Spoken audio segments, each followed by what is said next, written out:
Hello people, welcome back to my channel. நான் வந்து நிறைய வீடியோஸ் எங்கள் அப்பாவை பற்றி போடும்போதெல்லாம் வந்துட்டு உங்கள் அப்பாவை பார்க்கணும், உங்கள் அப்பா கிட்ட வந்து பேசணும்லாம் நிறைய பேர் கேட்டிருந்தாங்க. ஸோ நான் சென்னைக்கு வரும்போது what I thought was I will make a video with my அப்பா. அண்ட் அதுக்காக வந்துட்டு Q&A, இன்ஸ்டாகிராம் Q&Aல வந்துட்டு நான் ஒரு கொஸ்டின்ஸும் போட்டிருந்தேன். அதுக்கு நிறைய பேர் ரெஸ்பான்ஸும் பண்ணியிருந்தாங்க. ஸோ இந்த வீடியோவில் வந்துட்டு அந்த ரெஸ்பான்ஸஸ்க்கு எங்கள் அப்பா என்ன ஆன்சர் சொல்ல போகிறார் அப்படிங்கிறத தான் பார்க்க போகிறோம். And 2 things here. ஒன்று, இந்த நீங்கள் எல்லாரும் கேட்பீங்களா, நான் நீங்கள் எப்படி இவ்வளோ நல்லா பேசுகிறீங்க, எவ்வளோ தைரியமாக இருக்கீங்க அப்படின்னா அதுக்கெல்லாம் எங்கள் அப்பா ஆன்சர் சொல்லுவார். செகண்ட் திங், இந்த வீடியோட லென்த் எவ்வளோ தூரம் போகும்னு தெரியாது, because it's gonna be a very long video. எல்லாவும் பார்த்துப்பா. உங்களுக்கு நிறைய இன்ஃபர்மேஷன் எதை பற்றி கிடைக்கும் அப்படின்னா வந்துட்டு raising a girl child, single parenting, ஒரு சைல்டு எப்படி இருக்கணும், அப்பா எப்படி வளர்த்தாரு, all these things we will cover in this video. Let's get started.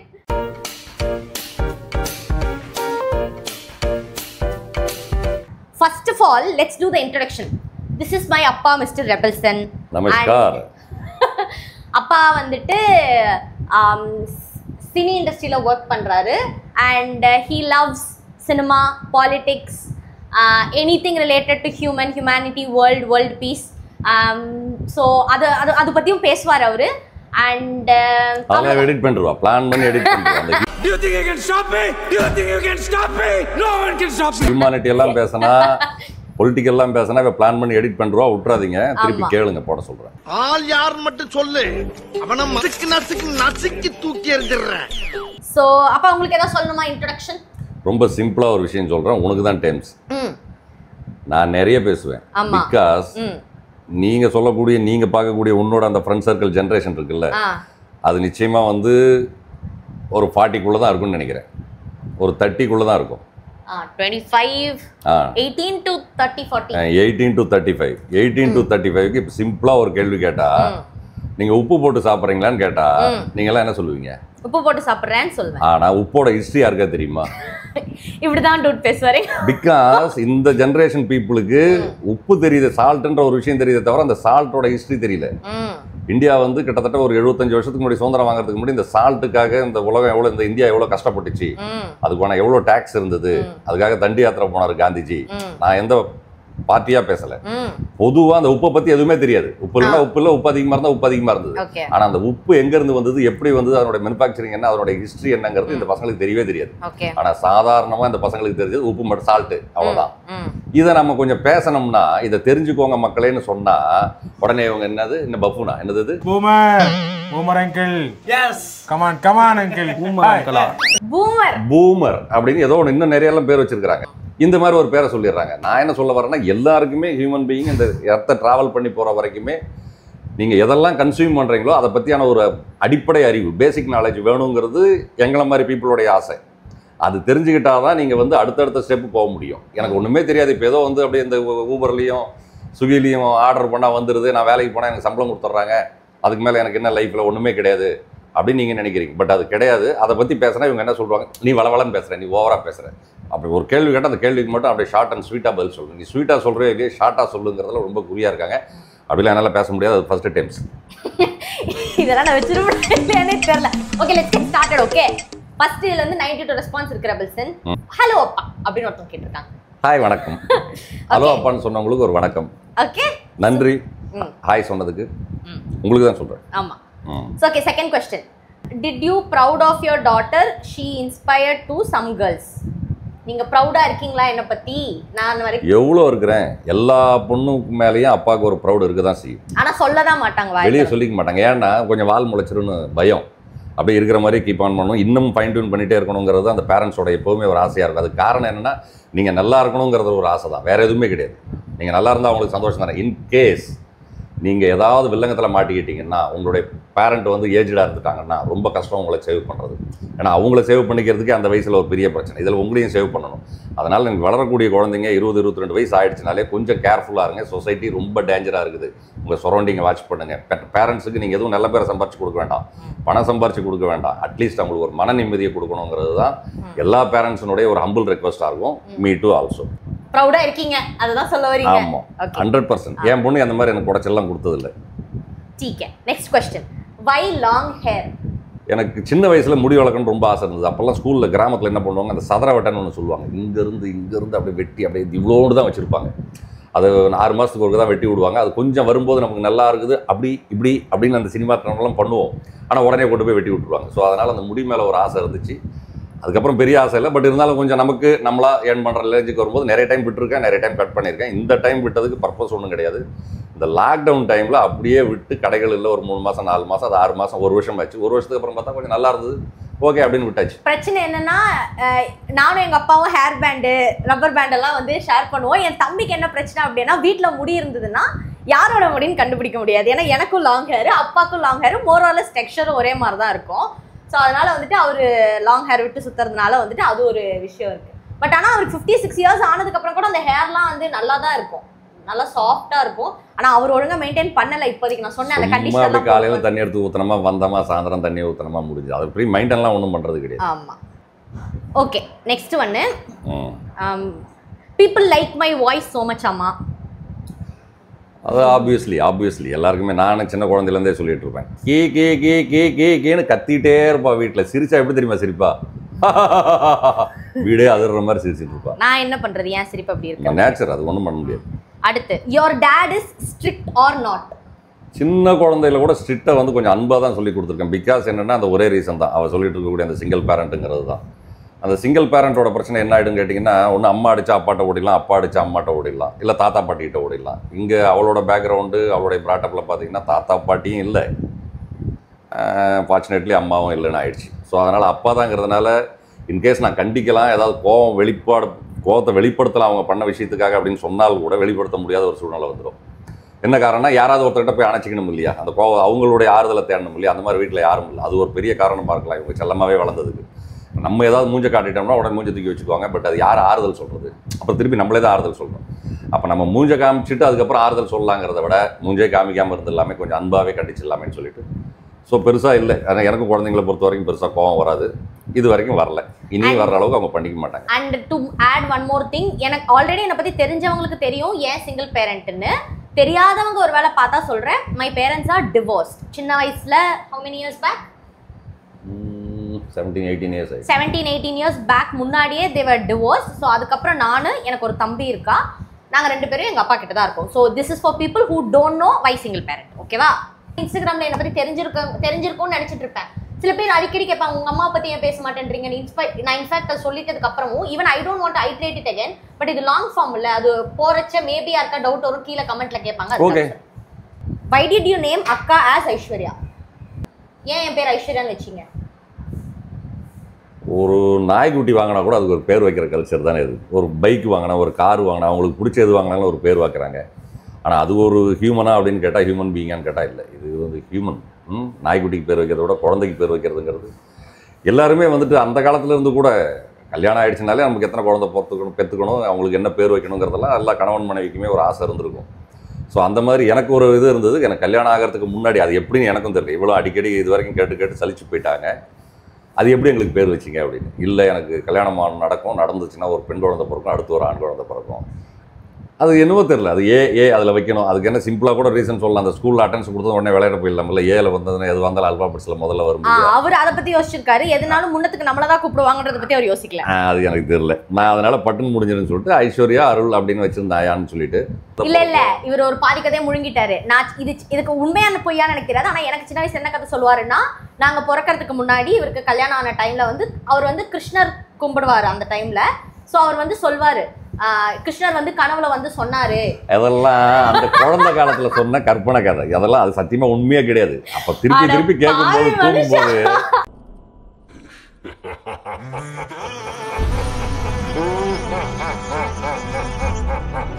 தூங்கும்போது பக்கத்தில் படுத்துக்கிட்டு இதையே கேட்டுட்டு இருந்தா அந்த பசங்களுக்கு என்ன பண்றது? அப்ப சரி, இது மாதிரி ஒரு சாமி பேர், என்ன எல்லா கதையும் சாமி பேர்ல சொல்லி தான் நம்புறாங்க. அதனால அப்ப சாமி பேர்ல நான் இது ரொம்ப வருஷம் நம்பிட்டு இருந்தேன். எங்க அப்பா என்ன பொய் சொல்றது கூட அவ்வளவு ஸ்ட்ராங்கா சொல்லிருக்காரு. எனக்கு இப்பதான் இந்த சந்தர்ப்பத்தில் அந்த நம்பிக்கை உடைந்து விட்டது. ஆகையால் நீங்கள் அந்த கதையை இனிமே தூக்கி குப்பத்தொட்டியில போட்டுக்கலாம். அது பொய். Okay, you are the best YouTuber அப்படின்னு ஒருத்தங்க போட்டிருக்காங்க. அது அப்பா கிடையாது. Thank you uncle. What incident made you give full freedom to Aishu? Incident கேக்குறாங்க. அப்படிலாம் ஒன்றும் இல்லை. அவள் படிக்கிறதுக்கு என்ன ஆசைப்பட்டாலோ அதுதான் படிக்க வைக்க ஆசைப்பட்டோம். அதுக்காக அவன் ஏதாவது பெரிய ஒரு படிப்பு படிக்கணும்னு கேட்டு ஈவன் இப்போ டாக்டர்லாம் வந்து மினிமம் குரோர்ஸில் ஆகுது. கேட்டிருந்தா முடியுமான்னு எனக்கு டவுட்டு தான். நான் பண்ணியிருப்பேனாங்கிறதுன்னு டவுட்டு தான். எக்கானமியாக நான் சவுண்டாக இருந்ததுன்னா நிச்சயமாக அவள் டாக்டர் படிக்கணும்னு ஆசைப்பட்டிருந்தா நான் டாக்டருக்கு படிக்க வச்சுருப்பேன். பட் அந்த மாதிரியான வாய்ப்புகள் வரல. அவளும் கேட்கல. ஒரு ஆர்கிடெக்ட் ஆசைப்பட்டா, அதுக்கப்புறம் செப் ஆகணும்னு ஆசைப்பட்டா, அந்த செப்பும் நடக்கலை. ஃபிசிக்கலி நீ வீக்காக இருக்கிற, உனக்கு செப் யாராவது இருக்கலாம். இப்போ அந்த மாதிரி நல்ல ஃபெமிலியரான இல்லை ரொம்ப குவாலிட்டியான செஃப்பு கூட ரொம்ப தின் பாடியாக வெயிட் கம்மியாக இருக்கலாம். பட் அவங்க ரொம்ப எனர்ஜெட்டிக்காக இருக்கலாம். பட் இவ படிக்கணும்னு ஆசைப்பட்ட டைமில் அந்த எனர்ஜெட்டிக்காக இல்லை. அதனாலேயே நான் வந்து அதை மறுத்தேன். இது வேண்டாத வேலை உனக்கு அப்படின்னு சொல்லிட்டு. ஆனால் இவ சின்ன குழந்தை ட்ரை பண்ணாரு. அதுக்கப்புறம் தான் வேண்டாத வேலைன்னு சொன்னார். பிகாஸ் எனக்கு பிசிக்கலா வந்து எஸ்ஆர்எம்ல கூப்பிட்டு போய் ஃபுல் அந்த ப்ரொஃபஸர்லாம் இப்போ இன்ட்ரடக்ஷன் கொடுத்து அவங்க அந்த என்ன சொல்கிறது அந்த கிளாஸ் ரூம் நீ எப்படி இந்த 4 வருஷம் வந்து இந்த செஃப் இங்கே படிப்ப 4 years or 5 years ஏதோ நினைக்கிறேன். பெரிய கோர்ஸ் தான் அது. அந்த எஸ்ஆர்எம்ல அது படிக்கிறதுக்கு எல்லாம் அந்த கேம்பெல்லாம் அவங்க சுற்றி காமிச்சாங்க. இதுதான் உன்னுடைய கிளாஸ் இப்படி தான் இருக்கும், இப்படி தான் நடக்கும்னு சொல்லிட்டு. அப்போ சுற்றி பார்த்துட்டு வரும்போதே இவளுக்கு எனர்ஜி இல்லை. கிட்டத்தட்ட 1.5 hour ஆச்சு இவங்க அந்த ஒரு டிபார்ட்மெண்ட்டை மட்டுமே சுற்றி பார்த்து கூட்டிகிட்டு வர்றதுக்கு. அப்போ இவளை சுற்றி காமிக்கிறதுக்கு ஒரு ஸ்டூடெண்ட்ஸ், ஒரு செகண்ட் இயர் ஸ்டூடெண்ட்ஸ் யாரோ ஒருத்தங்க கூட போனாங்க. நான் வந்ததும் சொன்னேன், அந்த பொண்ணை பார்த்தியா, அது ஹைட்டு வெயிட்டு ஸ்டெமினாவை பார்த்தியா, அது மாஸ்டர், அதுக்கு சீஃப் வந்து யாராவது ஒரு கரண்டியை தூக்கி போட்டுனா ஒரு அண்டாவே தூக்கி போட்டுருவா மூஞ்சி மேலே. பட் உன்னால் ஒரு அண்டாவை தூக்குனா நீ உன்னால் ஒரு கரண்டியை கூட தூக்கி கொடுக்க முடியாது.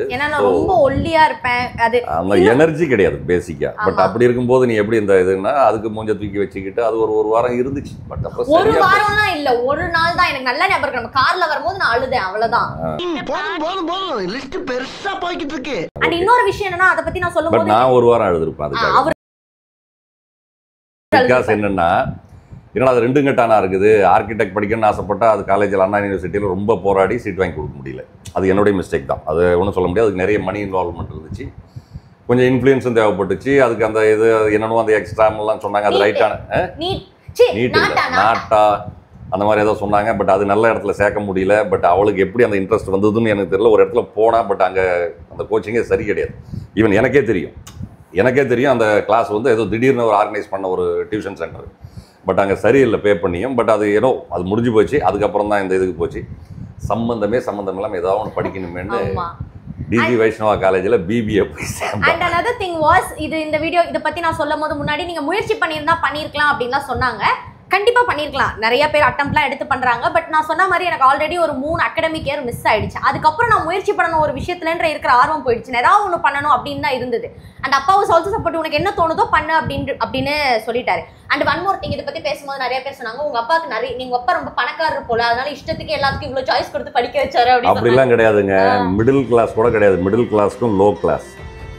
ஆனால் புத்தி இருக்குது இல்லை, மனசும் இந்த அறிவும் இருக்குது இல்லை, அது வந்து trillionaire.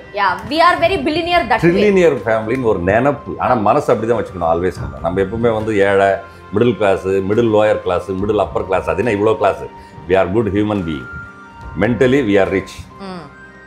physically we are rich. அவ்வளோதான். அதுக்கப்புறம் இருந்ததுன்னா ஆப்பர்ச்சுனிட்டிஸ் வரும்போது கிராப் பண்ணிக்கணும். ஸோ அதுதான் வந்து கேட்டிருந்தாங்க. உங்கள் அப்பா ரொம்ப பணக்காரங்க, உங்களுக்கு ப்ரிவிலேஜ் அதிகம், அதனால வந்து உங்களை அதெல்லாம் பண்ண. எஸ், பணக்காரங்க தான். மனசால ரொம்ப பெரிய பணக்காரங்க. மனசு தாங்க முக்கியம். பணம் இருந்து முக்கியம் கிடையாதுங்க. பணம்லாம் செகண்டரிங்க. முதல்ல மனம் அது செம்மையானால் மந்திரம் ஜெபிக்க வேண்டியதில்லை. மனசு தான் ரொம்ப ஹாப்பியா வச்சு. பாட்டு இருக்கு. எங்க அப்பா எனக்கு எதனா சொன்னா பழைய பாட்டோட ரெஃபரன்ஸ் வச்சு தான் சொல்லுவாரு. இதுக்கு எதா பாட்டு இருக்கா? அது பழைய பாட்டு ரெஃபரன்ஸ்னா இவங்களுக்கு வந்து இந்த நம்மளுக்கு தான் அந்த பூமணி இருக்காங்கல்ல. பட் அதுக்கான விளக்கத்தை இவங்க புரிஞ்சுக்கிட்டாங்கன்னா ரொம்ப நல்லது. நாட் ஓன்லி என்னோட ஆயிடுச்சு, யாருமே சொல்றேன். முன்னோர்கள் என்ன முட்டாள்களாங்கிற மாதிரி அவங்க எதாவது சொல்லி வச்சு நிறைய முட்டாள்தனமாகவும் சொல்லி வச்சுட்டு போயிருக்காங்க. நமக்கு நிறைய கட்டுக்கதையும் சொல்லி வச்சுட்டு போயிருக்காங்க. பட் அதை நம்ம கரெக்டாக எடுத்துக்கிட்டோம்னா நல்லது. அடுத்தவர் அனுபவம் தமக்கு ஒரு படிப்பினேன். உலகத்தில் இருக்கக்கூடிய எல்லா அனுபவத்தையும் எல்லா ஹியூமனும் அனுபவிக்க முடியாது. அப்போ மற்றவங்க பட்ட கஷ்டத்தையோ இல்லை இன்பமோ துன்பமோ வாட்டவர் அது நடந்த விஷயத்தை நம்ம அவங்க வாயிலிருந்து கேட்டோ இல்லை அவங்க மூலியமாக அதை தெரிஞ்சுக்கிட்டா அது நமக்கு ஒரு எக்ஸ்பீரியன்ஸ். அதே தப்பை நானும் பண்ணி அந்த எக்ஸ்பீரியன்ஸ் பண்ணி பார்க்கணும், இல்லை அதே நல்லதை பண்ணி அந்த எக்ஸ்பீரியன்ஸ் பண்ணி பார்க்கணும், இல்லை அந்த மாதிரி ஒரு சூழலில் நான் போய் மாட்டிக்கிட்டு எக்ஸ்பீரியன்ஸ் பண்ணி பார்க்கணுன்னா எத்தனை பேர்னால முடியும்? ஃப்ளைட் ஹைஜாக்கு, தண்ணியில் போய் மாட்டிக்கிறது, கப்பல் ஆக்சிடென்ட் ஆகி, இல்லை கிட்னாப் பண்ணிட்டு போயிடுறது ரோட்டில், எவ்வளோ இருக்குது. பட் இதெல்லாம் வந்து நம்ம எக்ஸ்பீரியன்ஸ் பண்ண முடியுமா? மனிதன் நினைப்பதுண்டு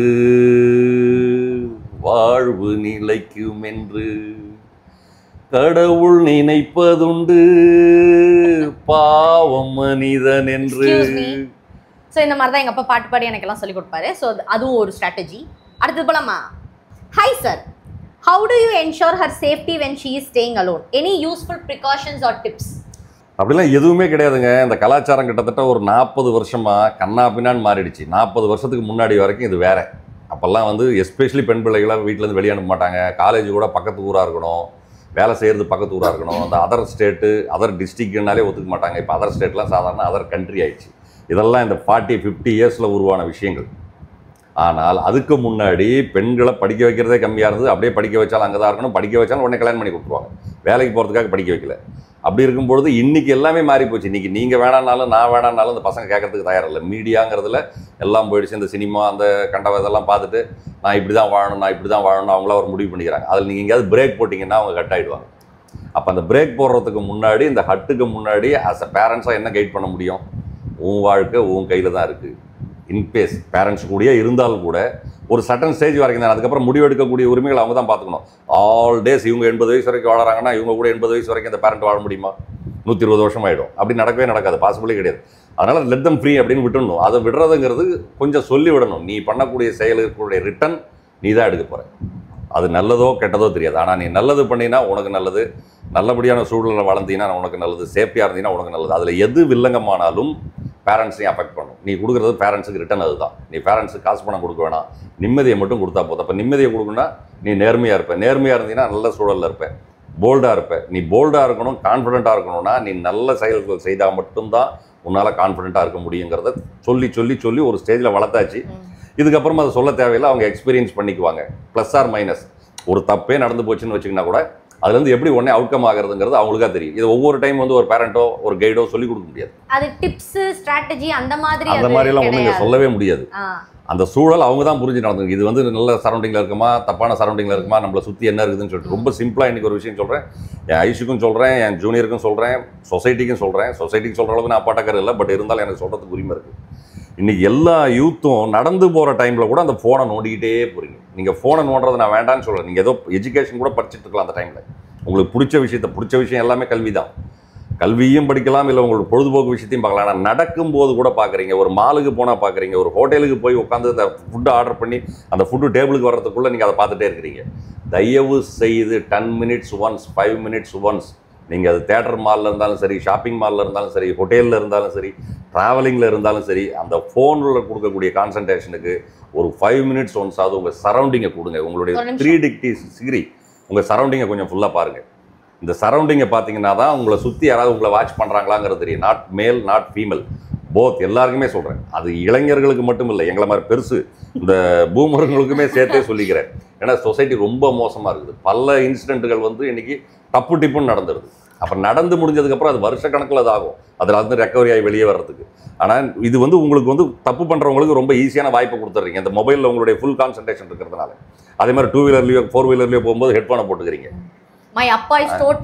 இந்த டிரைவிங்கில் வந்து காமனாக ஒரு டேப் ரெக்கார்டில் பாட்டு கேட்கலாம், ஆனால் அந்த வீடியோ பார்த்துட்டு போகக்கூடிய ஃபேமிலியெல்லாம் நான் பார்க்குறேன். ஏன்னா குழந்தை கேட்குதுங்க, அதனால் காரில் வீடியோ போட்டணும். காரில் வீடியோவும் போட்டு அந்த குழந்தை வீட்லேயும் வீடியோ, கார்லேயும் வீடியோ, எங்கே உட்காந்தாலும் வீடியோனா அந்த குழந்தையோட அடுத்த கண் என்னத்துக்காகிறது, அதனுடைய மைண்ட் என்னத்துக்காகிறது. கண்ணை விட மைண்டு போயிடும். மைண்டு போயிடுச்சுன்னா கண்ணை விட பெரிய விஷயம் மைண்டு, மென்டல் ஆகிடும் அந்த குழந்தை. தயவுசெய்து பண்ணாதீங்க. அதே மாதிரி இப்போ நடந்து போகிறவங்க 2 வீலரில் போகிறவங்க, அந்த middle class, middle upper class, middle lower class, இந்த பெண்ணு பசங்க உங்களுக்கு சொல்கிறது என்னென்னா 2 வீலரில் போகும்போது ஹெட்ஃபோனை யூஸ் பண்ணாதீங்க. அப்படி ஒரு கால் உங்களுக்கு வந்து ஒன்றுமே ஆக போகிறது கிடையாது. ஒரு 15 நிமிஷம் அப்படி ரொம்ப இம்பார்ட்டன்ட். இவங்க கூப்பிட்டுருப்பாங்க அந்த டைமில், உங்களுக்காக ஒரு அசம்ஷன் வந்துச்சுன்னா பைக்கை ஓரமாக நிறுத்திட்டு பேசிட்டு போங்க. நான் பேசிட்டு தானே போகிறேன், ஹெட்ஃபோன் இருக்கேன், நான் 2 கையும் ஹேண்டில் தானே வச்சுருக்கேன், நான் ரோடை பார்த்துட்டு தானே போயிட்டுருக்கேன்னா, ரோடை கண்ணு பார்க்குது, ஆனால் லென்ஸு பார்க்குது, ஆனால் மூளை பார்க்கல. அந்த மூளைக்குள்ளே நீ உன்னுடைய சரௌண்டிங்கை பார்க்கல. அந்த கான்வர்சேஷனை கேட்டுட்டு நீ போயிட்டுருக்க, நீ ஆன்சர் பண்ணிட்டு போயிட்டுருக்க. ரோட்டில் இருக்கிற லென்ஸ் வேலை செய்து, ஆனால் அது மூளைக்குள்ளே பதிவாகிறது இல்லை. அங்கே நடக்க போகிற ஒரு ஆபத்து இப்படிங்கிற செகண்டில் நடந்துடும். தயவுசெய்து அவ்வளோ பெரிய தலை போகிற வேலை எதுவுமே கிடையாது நீங்கள் ஃபோனில். அப்படி என்னது நீங்கள் சாதிச்சிட்டிங்கன்னு எனக்கும் தெரியல, நீங்களே திங்க் பண்ணி பாருங்கள். அப்படிலாம் ஒன்றுமே கிடையாது. அதனால் தயவு செய்து ஃபோனை யூஸ் பண்ணுறதுக்கு முன்னாடி கொஞ்சம் சரௌண்டிங் அப்பப்போ வாட்ச் பண்ணிக்குவாங்க. பொதுவாக பப்ளிக் பிளேஸில் ஃபோனை யூஸ் பண்ணாதீங்கன்னு தான் சொல்லுவேன். ஷாப்பிங் மால் போனீங்க, ஷாப்பிங் பண்ண போகிறீங்க, அங்கே ஷாப்பிங் விண்டோ ஷாப்பிங் பண்ணால் கூட ப்ராடக்ட்லாம் பார்த்துட்டு வாங்க. தேட்டருக்கு போனீங்களா, தேட்டர் பாருங்கள், அந்த தேட்டரோட என்விரான்மெண்ட்டை பாருங்கள். ட்ரெயினில் ட்ராவலில் போனீங்களா, ட்ராவலோட என்விரான்மெண்ட் என்னென்னு என்ஜாய் பண்ணுங்கள். நடந்து போனால் கூட அந்த ரோடை வாட்ச் பண்ணிட்டு போங்க, 4 பேரை பார்த்துட்டு போங்க, சிரிச்சிட்டு போங்க, ஹலோ சொல்லிட்டு போங்க, ஹாய் சொல்லிட்டு போங்க, ஒரு ஸ்மைல். ஆனால் யாருக்கும் தொடர்பே கிடையாது. வீட்டில் இருந்தாலும் எப்படி, ஹோட்டலில் இருந்தாலும் எப்படி, தேட்டரில் குடும்ப தேட்டரில் 400 ரூபா டிக்கெட்டு வாங்கிட்டு போயிட்டு அங்கேயும் வாங்குறீங்க பறந்த போனேன். தெய்வமே, அவர் அப்பப்போ சொல்லுவார், நானுமே அதை பண்ணுவேன். ஃபோன் நடந்து போகும்போது ஃபோனில் எடுத்தா ஃபோன் வந்து வெளியே போறப்ப பேசுறதுக்கு தான், கம்யூனிகேட் பண்றதுக்கு தான். உனக்கு அங்க உட்காந்து எதுவும் பாக்குறதுக்கு கிடையாது. அது ரொம்ப ஸ்ட்ரிக்டா சொல்ல மாட்டாரு. பட் அவர் சொல்லும் போது அவர்கிட்ட இன்னொரு வாட்டி அந்த பேச்சு வாங்கக்கூடாது அப்படிங்கிறதுக்காகவே நான் வந்து பார்க்க மாட்டேன். I don't use phone. அதனால தான் வந்து வெளியே போனா அந்த vlogging எல்லாம் நான் எடுக்க மாட்டேன். ஏன்னா இப்படி நான் வச்சு எடுத்துட்டு இருக்கும்போது யார் வேணாலும் என்ன எதை வேணாலும் பண்ணலாம். அவங்க சொல்லி தப்பு கிடையாது. என் சேஃப்டியை நான் தான் வந்து பாத்துக்கணும். ஸோ இந்த மாதிரி ஒரு வருஷம் ஃபுல்லா எனக்கு ஒண்ணுமே நடக்கல. நான் 3 இயர்ஸா யூஸ் பண்ணிட்டு இருக்கேன். 5 இயர்ஸ் அந்த ஹேபிட்டை வச்சிருக்கேன்னா அந்த 5 இயர்ஸ் எனக்கு ஒண்ணுமே நடக்கலங்கிறது விஷயம் இல்ல. 5 செகண்ட்ஸ்ல ஒரு விஷயம் நடக்கும். அடுத்த क्वेश्चन, அப்பா உங்க ஹேர் கேர் ரொட்டீன்? அப்படியெல்லாம் ஒன்றும் கிடையாதுங்க. அது சாதாரணமாக குளிச்சுட்டு வரதோட சரி, சாதாரண ஒரு shampoo. What shampoo to you use அப்பா? அது பேண்டின் பிளாக்னு ஒன்று இருந்து அது ஒரு 6 மாதம் மார்க்கெட்டில் கிடைக்கிறதே இல்லை. ஏதோ ஹெட் அண்ட் ஷோல்டர் ஏதோ ஒன்று இந்த ஜூனியர் வாங்கி கொடுக்குறது தான். Junior and is my brother. அது வந்து விளக்கம் கொடுத்துட்டாங்க மேடம். ஓகே. அதனால அது ஒரு பெருசாக கேர்லாம் எடுக்கிறதுல அது பாட்டுன்னு வளருது. மூளை வளருதோ இல்லையா, முடியாது வளர்த்துன்னு விட்டேன். ஓகே. அக்காக்கு எப்போ கல்யாணம் பண்ண போறீங்க அப்பா? அது அவங்ககிட்ட தான் கேட்கணும். அவங்ககிட்ட கேட்க வேண்டிய கொஸ்டின் எங்கிட்ட கேளுன்னு சொன்னால் எப்படிங்க நியாயம்? இது எல்லா வீட்லேயுமே இப்படி ஒரு சூழல் இருக்கணுங்கிறத நான் எதிர்பார்க்குறேன். ஆனால் நிறைய ஃபேமிலியில் அப்படி இல்லை. என்னுடைய ஃப்ரெண்ட் சர்க்கிள், என்னுடைய நெய்பர்ஸு, என்னோட கலீகு, என் இண்டஸ்ட்ரி பீப்புள் எல்லா வீட்லேயுமே அந்த பிரச்சனை அப்படியே டெய்லி ஓடிக்கிட்டே இருக்கும். பட் எனக்கு அந்த பெரிய பிரச்சனை இருக்கிற மாதிரி தெரியல. அதை நான் மைண்ட்லேயே வச்சுக்கிறது இல்லை. அது அவங்க முடிவு எடுத்துக்கணும். என் அப்பா வந்து என்ன சின்ன வயசுலேருந்து நீ கல்யாணம் பண்ணாதே அப்படின்னு தான் வந்து சொல்லியிருக்காரு. இப்போவும் சொல்கிறேன், சின்ன வயசுலேருந்து இல்லை இப்போவும் சொல்கிறேன். இப்போ இருக்கக்கூடிய உங்களோட பீப்புளோட, அதாவது இந்த ஜென்ரேஷன் பீப்புளோட மென்டாலிட்டி எப்படி இருக்குதுன்னா, தொட்டதுக்கெல்லாம் உங்களுக்கு எமோஷன் ஆகிடுறீங்க. அந்த காலத்தில் இருந்த அந்த ஹஸ்பண்ட் அண்ட் ஒய்ஃப் ரிலேஷன்ஷிப் வேறு, இந்த காலத்தில் இருக்கக்கூடிய ஹஸ்பண்ட் அண்ட் ஒய்ஃப் ரிலேஷன்ஷிப்பே வேறங்கிறீங்க. அது எந்த அளவுங்கிறத நீங்கள் தான் கொஞ்சம் அண்டர்ஸ்டாண்ட் பண்ணிக்கணும். வாழ்க்கைங்கிறது ஒரு ஆணுக்கு ஒரு பெண் துணை தேவை, ஒரு பெண்ணுக்கு ஒரு ஆண் துணை தேவை, இவ்வளவு தான். இது வந்து அது கல்யாணம் பண்ணி தான் இருக்கணும்னு ஒன்றும் அவசியம் கிடையாது என்னை பொறுத்த வரைக்கும். அது யாராவது வந்துட்டு போகலாம். ஆனால் கல்யாணம்னு ஒரு பவுண்டிங்கில் மாட்டிக்கிட்டிங்கன்னா அதுலேருந்து வெளியே வர்றதுங்கிறது அவ்வளோ ஈஸி கிடையாது இந்த கான்ஸ்டியூஷனில். அது பெருத்த வேலை. அது ரெண்டாவது பயங்கரமாக ஹட் பண்ணிவிடும் மனசையும் இதயத்தையும். அது லைஃப்பை பிடிச்சவராகிற ஒரு விஷயம். ஃப்ரீ பேர்டாக வளர்ந்துட்டு போங்களேன்னு சொன்னால் உடனே ஐயோ இவனுக்கு சமூகத்து மேலே பொறுப்பே இல்லை, எல்லாரையும் அனாதை ஆக்கிடுவாங்க போல இருக்குது அப்படின்வாங்க. ஆனால் இன்மை பிலாசபி, இன்மை பிரின்சிபல், நிச்சயமாக கல்யாணம் பண்ணுறதுங்கிறது வேஸ்ட்டுன்னு தான் சொல்லுவோம் ஒரு வகையில். அந்த லெவலுக்கு நீங்கள் மனம் ஒத்து 2 பேர் இருந்தீங்கன்னால் நோ ப்ராப்ளம்.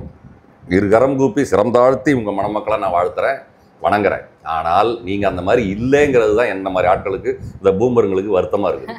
என்ன காரணம்னா, நீங்கள் கல்யாணம் பண்ணிட்டு நல்லா இருந்தீங்கன்னா சந்தோஷம், மறுபடியும் அவங்களுக்குள்ள பிரச்சனை. அதை வந்து எங்கே கொட்டுறீங்க? பேரண்ட்ஸ் கிட்ட தான் கொட்டுறீங்க. பேரண்ட்ஸே ஆல்ரெடி ஒரு கல்யாணத்தை பண்ணி அவன் ட்ரஸ்ட் மேலே ட்ரஸ்ட் ஆகி தான் வந்து குடிச்சவராக இருக்கிறான். மறுபடியும் கொண்டு வந்து இந்த என் புருஷன் அடிச்சிட்டான், என் பொண்டாட்டி சரியில்லை, என் பொண்டாட்டி என்னை பார்க்கல, என் புருஷன் என்னை பார்க்கல, இது எவ்வளோ கதையை தான் கேட்குறது அவங்களுக்கு சாவர வரைக்கும். அதனால் ஒரு வகையில் பார்த்தீங்கன்னா அந்த வெஸ்டர்ன் கல்ச்சர் மாதிரி பிடிச்சா வாழுங்க, பிடிக்கலன்னா போடான்ட்டு போங்க, மைண்டை லைட்டாக வச்சுக்கோங்க, இதுதான் நம்மளுடைய லைஃப்னு போய் ஃபிக்ஸ் ஆகிக்காதீங்க. ஃபிக்ஸ் ஆகிட்டிங்கன்னா பிரச்சனை நீங்கள் மீட் பண்ணி தான் ஆகணும். அது எந்த பேரண்ட்ஸ்னாலையும் முடியாது. உங்களுக்கு அட்வைஸ் தான் பண்ண முடியும் பேரண்ட்ஸ்னால.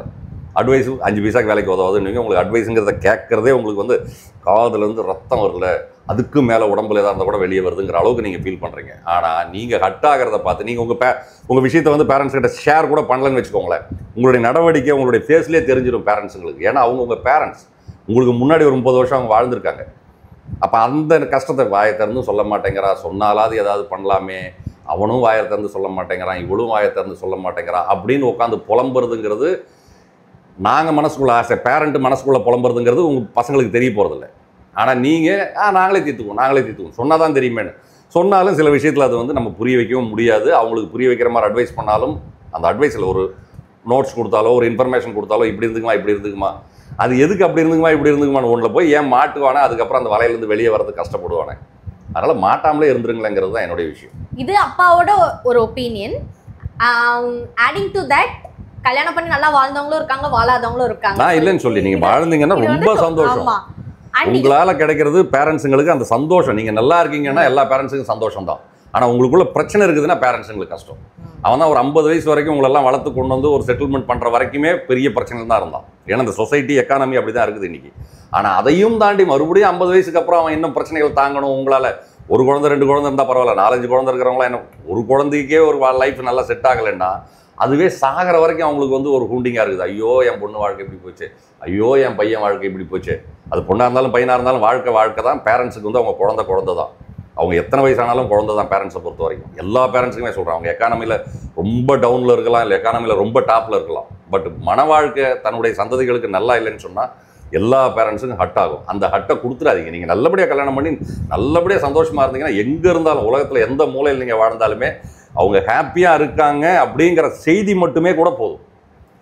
ஆனால் நீங்கள் எவ்வளோ பயங்கர ஸ்டேட்டஸில் வந்து உங்களுடைய என்ன சொல்கிறது உங்களுடைய அந்த போஸ்டிங் அது உங்களுடைய ஜாப் ஸ்டேட்டஸாக இருக்கலாம் இல்லை எக்கானமி ஸ்டேட்டஸாக இருக்கலாம், நீங்கள் காரு பங்களா அந்த லெவலில் கூட வாழலாம். ஆனால் 2 பேருக்குள்ள அண்டர்ஸ்டாண்டிங் இல்லை, அப்பப்போ பிச்சுக்கிறாங்க அடிச்சுக்கிறாங்க மூஞ்ச தூக்கி வச்சுக்கிறாங்கன்னு தெரிஞ்சாலே எந்த பேரண்ட்ஸ்னாலும் நிம்மதியாக இருக்க முடியாது. அதனால் அவங்க கொஞ்சம் நிம்மதியாக இருக்கிற மாதிரி உங்களுடைய வாழ்க்கையை நீங்கள் அமைச்சிக்கோங்க. உங்களுக்கு கொடுத்த சுதந்திரத்தை கொஞ்சம் முழுமையாக நல்லபடியாக பயன்படுத்திக்கோங்க. நீங்கள் அதை நல்லபடியாக பயன்படுத்தினாலே அதுதான் நீங்கள் பேரண்ட்ஸுக்கு ரிட்டர்ன் கொடுக்கக்கூடிய கிஃப்ட். கொடுக்கணும்னு அவசியம் கிடையாது எந்த கிஃப்ட்டும் பேரண்ட்ஸுக்கு. ஏன்னா அது give and take policy, it's not a business. இது வந்து கடவுள்கிட்ட போயிட்டு நான் 10 ரூபாய்க்கு சூடம் ஏற்றிட்டு எனக்கு 10 லட்ச ரூபா கொடுக்குற மாதிரியோ அந்த மாதிரி விஷயத்துக்காக நான் பேரண்ட்டாக பேசலை. பட் நீங்கள் சந்தோஷத்தை மட்டுமே கொடுங்க பேரண்ட்ஸு. ஏன்னா அவங்களும் ஹியூமன் பீயிங் தானே. ஒரு 50 வருஷம் உங்களை வச்சு கஷ்டப்பட்டுருக்காங்க. அவங்க உங்களை ஒரு 25 வயசு வளர்த்துருக்காங்க. அந்த 25 வயசுக்கு நீங்கள் ரிட்டர்ன் கொடுக்குறதுங்கிறது சந்தோஷம் மட்டுமே இருக்கணும். ஆனால் கஷ்டம் கொடுத்துறாதீங்கன்னா அது கல்யாணத்தில் போனால் அவ்வளோ பிரச்சனைகள் வருது. அதை நீங்கள் பார்த்து பேரண்ட்ஸே வந்து பிள்ளைங்களை கல்யாணம் பண்ணுங்கன்னு சொல்றது வந்து எப்படி? இப்போ நீங்க சொல்றீங்க நான் வந்து கேட்கல, அதனால உங்களுக்கு அந்த பிரச்சனை இல்லை. What if parents are pressuring the kids to get married? எல்லா பேரண்ட்ஸுக்குமே அது வந்து அதெல்லாம் சினிமா பண்ணி வச்ச வேலை தான். 2வது ஆண்டாண்டு காலமாக உங்கள் தாத்தா பாட்டி அவங்க தாத்தா பாட்டி அவங்க அப்பா அம்மா அவங்க தாத்தா பாட்டி பண்ணி வச்சது தான். என்னன்னு கேட்டால், ஐயோ நான் சாவறதுக்குள்ளே என் பொண்ணை மனக்கோலத்தில் பார்க்கணும், ஐயோ சாவறதுக்குள்ளே என் பையனை நான் மனக்கோலத்தில் பார்க்கணும். இந்த மனக்கோலத்தில் பார்க்கலன்னா என்ன குறைஞ்சிட போகிறீங்க நீங்கள்? ஃபோட்டோ எடுத்துக்கோங்க. இன்றைக்கி தான் வந்து அதுவும் முதல்லையாவது வந்து ஒரு அந்த வெட்டிங் ட்ரெஸ் எல்லாம் போட்டு ஃபோட்டோ எடுக்கணும். இப்போ தான் அது தேவையே கிடையாது. ஒரு ஃபேஸ் எடுத்து ஃபோட்டோஷாப்பில் போட்டாலே இந்த ஏஐ எல்லாம் போட்டிங்கன்னா உங்களை எந்த மாதிரி ரிச் வேர்ல்டு ரிச் அந்த என்னது வெட்டிங் காஸ்டியூம்ஸ் அது மேலுக்காகட்டும் ஃபீமேல் ஆகட்டும் அதான் இருக்குது. அப்படி பண்ணி கொடுத்துருங்க. அந்த பசங்கள்லாம் உங்களுக்கு சொல்கிறேன், அப்படி பண்ணி உங்கள் அம்மா உங்கள் தாத்தா பாட்டி கையில் கொடுத்துருங்க, உங்கள் அம்மா அப்பா கையில் கொடுத்துருங்க. அவங்க பெருசாக வந்து ஒரு லைஃப் சைஸ் லேமினேட் பண்ணி வச்சுக்கிட்டோம். அவ்வளோதான் சொல்ல முடியும். ப்ராக்டிக்கல் வேணும். இது சொல்கிறது ஃபன்னு தான் நான் சொல்கிறது. பட் ப்ராக்டிக்கல் வேணும்னு சொன்னால் அதை நீங்கள் தான் முடிவு பண்ணணும். உங்களுக்கு கல்யாணம் வேணுமா, ஏன் வேணும்? இன்னும் ஓப்பனாக பேசினா நீங்கள் வந்து 20 வயசாக இருந்தாலும் இன்னும் ஓப்பனாக பேசினால் அந்த பருவம் வரும்பொழுது அந்த ஒரு விஷயம் தேவை. அதுக்காக மட்டும்தான் நீங்கள் கல்யாணம் பண்ணுறீங்கன்னா அது பச்சை பைத்தியக்காரத்தனம். என்னை பொறுத்த வரைக்கும் சொல்கிறேன். இது வந்து ரொம்ப நான் தறிக்கட்டத்தனமாக பேசுகிறேன்னு நீங்கள் நினைக்கலாம். அதை பற்றி எனக்கு வருத்தம் கிடையாது. உங்களுடைய கோபத்துக்கு நான் ஒன்றுமே பண்ண முடியாது. ஏன்னா அந்த ஒரு விஷயத்துக்காக மட்டும்தான் கல்யாணம் பண்ணுறீங்கன்னா அது வேஸ்ட்டுங்க. அது அதையும் தாண்டி ஒரு அன்பு இருக்குது, அதையும் தாண்டி ஒரு காதல் இருக்குது, அதையும் தாண்டி நீங்கள் 80 வயசு வரைக்கும் 100 வயசு வரைக்கும் வாழக்கூடிய ஒரு அண்டர்ஸ்டாண்டிங் இருக்குது. அந்த அண்டர்ஸ்டாண்டிங் இந்த காலத்து ஜென்ரேஷனில் இல்லை, அந்த காலத்திலே இல்லைனாலும் அவங்க வெளியே காமிச்சிக்க மாட்டாங்க. சமுதாயம் சொசைட்டி இன்றைக்கி சொசைட்டி அதோட மோசமாக இருக்குது. இன்றைக்கி 2 டைப் சொசைட்டி நீங்கள் பார்க்கலாம். உங்கள் வாழ்க்கையில் உங்கள் சரௌண்டிங் பீப்புளே பாருங்கள். பிடிக்கலாம் டைவர்ஸ் பண்ணிட்டு வந்துட வேண்டியதானே, எதுக்கு மல்லு கட்டிகிட்டு இருக்க? மேலுக்கும் அந்த அட்வைஸ் கிடைக்குது, ஃபீமேலுக்கும் அந்த அட்வைஸ் கிடைக்குது. ஆனால் நீங்கள் அந்த பந்தத்திலேருந்து வெளியே வர்றதுக்குள்ளே 2 ப்ரொடியூஸ் பண்ணிடுவீங்க. 2 குழந்தை, ஒரு குழந்தையாவது ப்ரொடியூஸ் பண்ணிடுவீங்க. அப்போ அந்த குழந்தைக்கு யார் கேரண்டி இந்த சமுதாயத்தில்? இப்போ இதுக்காகவே நான் குழந்தை மட்டும் இல்லைன்னு வச்சுக்க, என் புருஷனை நானே குழவிகளை தூக்கி போட்டு கொண்டுடுவேன், நானே சோத்தில் விஷத்தை வச்சு கொண்டுடுவேன் அப்படின்னு சொல்கிற பெண்களையும் பார்த்துருக்குறேன். ஐயோ மாப்பிள்ளை மச்சான் குழந்தை ஒன்று பெற்றுட்டா ப்ரோ, அது மட்டும் இல்லைன்னா பொண்டாட்டியை விட்டான்னு ஒன்று வச்சுக்க செகுனி பிஞ்சு விழுந்துருவாங்க. அவங்க அப்பனையும் சேர்த்து ஒன்றும் அவங்க அத்தாலையும் சேர்த்து ஒன்றுன்னுவாங்க. அந்த குழந்தை அங்கே நடுவில் மாட்டிக்கிச்சு. ஏன்டா நீங்கள் 2 பேருக்காக அந்த குழந்தை க்ரைஸ் ஆகணுமா? அது எந்த இதுவும் பண்ணால் ஒரு பாவம் பண்ணாமல் புதுசாக பிறந்த ஒரு குழந்தை அது. அதை வச்சுக்கிட்டு உங்கள் சண்டை, அதுக்காக உங்கள் சண்டையை காம்ப்ரமைஸ் பண்ணிக்கிறீங்க அப்படின்னா இது என்ன ஜெயில் ஆகிடுச்சு? நீங்களா பனிஷ் பண்ணிக்கிறீங்க, நீங்களா ஒரு தப்பு பண்ணீங்க, நீங்களா ஒரு தண்டனை கொடுத்துக்கிறீங்க. ஆனால் அந்த குழந்தை மேலே இருக்கிற ஒரே பாசம் உங்களுக்கு இது வரைக்கும் நிறைய குடும்பத்தில் அந்த மாதிரி வாழ்ந்துட்டு இருக்காங்க.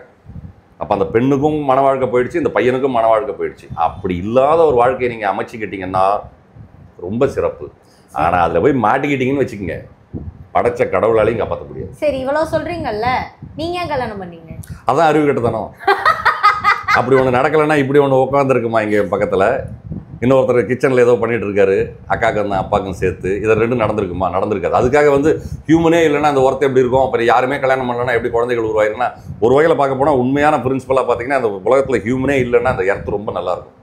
அந்தந்த ஜீவராசிகள் யானை, பூனை, நாய், சிங்கம், புலி, இலி, கரடி, கிரடி, விலங்குகள், அந்த பரப்பனை, ஊர்வனை, நடப்பனை, அந்த மரம், செடி, கொடி எல்லாம் ஜாலியாக வளரும். இந்த மனுஷன் மட்டும் தான் குடிச்சவர் பண்ணிட்டு இருக்கான். அந்த என்விரான்மெண்ட்டை கெடுத்து குடிச்சவர் பண்ணிட்டு இருக்கான், அடுத்த ஜென்ரேஷனுக்கு மிச்சம் வைக்காம. இதெல்லாம் நீங்க 5 நிமிஷம் கேட்குறீங்க, நான் 30 வருஷமா கேட்டுட்டு இருக்கிறேன்.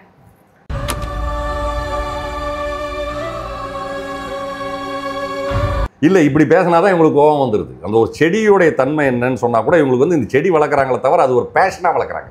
பேஷனாக அந்த பேஷன் இல்லை. 4 பேருக்கு முன்னாடி என் வீட்டில் என் ரூமில் செடி இருந்தது, 4 பேருக்கு முன்னாடி எங்கள் வீட்டில் இந்த மரம் இருக்குது, இதை சொல்லிக்கிறது தான் வளர்க்குறாங்க. உண்மையிலே அந்த மரத்தில் ஒரு அன்பு இருக்குது. அந்த மரம் உனக்கு எவ்வளோ ரிட்டர்ன் பண்ணுது, அந்த செடி எவ்வளோ ரிட்டர்ன் பண்ணுது. ஒரு விலங்கு உனக்கு எவ்வளோ ரிட்டர்ன் பண்ணுது. இந்த உணவு சங்கிலியில் விலங்குகளுடைய கடமைகள் நிறைய இருக்குது, அதெல்லாம் நீ என்ஜாய் பண்ணுற. ஆனால் நீ அதை மதிக்க மாட்டேங்கிற. இப்போ நான் விலங்கு ஆவலர்களும் தனியாக, தாவர ஆவலர்களும் தனியாக, தாது பொருள் ஆவலர்களும் தனியாக, என்விரான்மெண்ட்டை கெடுக்காதீங்க, என்விரான்மெண்ட்டை ப்ரொடெக்ட் பண்ணுங்க அப்படின்னு ஒரு குரூப். இப்படிலாம் தேவையே கிடையாது. மனுஷனுக்கு எல்லாருமே தேவை, எல்லா விஷயமும் தேவை. நீ எல்லாத்தையும் பரிமணிச்சு வளர்க்குறியாங்கிறது தான் விஷயமா இருக்குது. ஆனால் நீங்கள் அப்படி பண்ண மாட்டேங்கிறீங்க. சாதாரண ஒரு கல்லை பார்த்தா கூட அந்த கல் ஆஹா இது எவ்வளோ அழகாக இருக்கேன்னு பாருங்களேன். அந்த கல் நம்ம காலில் தடிக்கூடாத வரைக்கும் நீ தான் போய் தடிக்கிற, அது தடிக்கல, கல்லை திட்டிட்டு வரேன். ஒரு மரத்துக்கிட்ட போய் பைக்கை நிறுத்துறீங்க, ஒரு 2 வீலர் ஒரு 4 வீலர் நிறுத்துறீங்க, அந்த மரத்துக்கு ஒரு செகண்ட் அப்படி பார்த்துட்டு அதுக்கு ஒரு விஷ் பண்ணிட்டு போங்களேன். ஒரு சின்னதாக ஒரு கண்ணடிங்களா? அதை யாராவது பண்ணுறீங்களா? பண்ண மாட்டேங்கிறீங்க. வெயிலே வந்தாலும் அந்த வெயிலுக்கு ஒரு தேங்க்ஸ் சொல்லுங்களேன். யாராவது சொல்கிறீங்களா?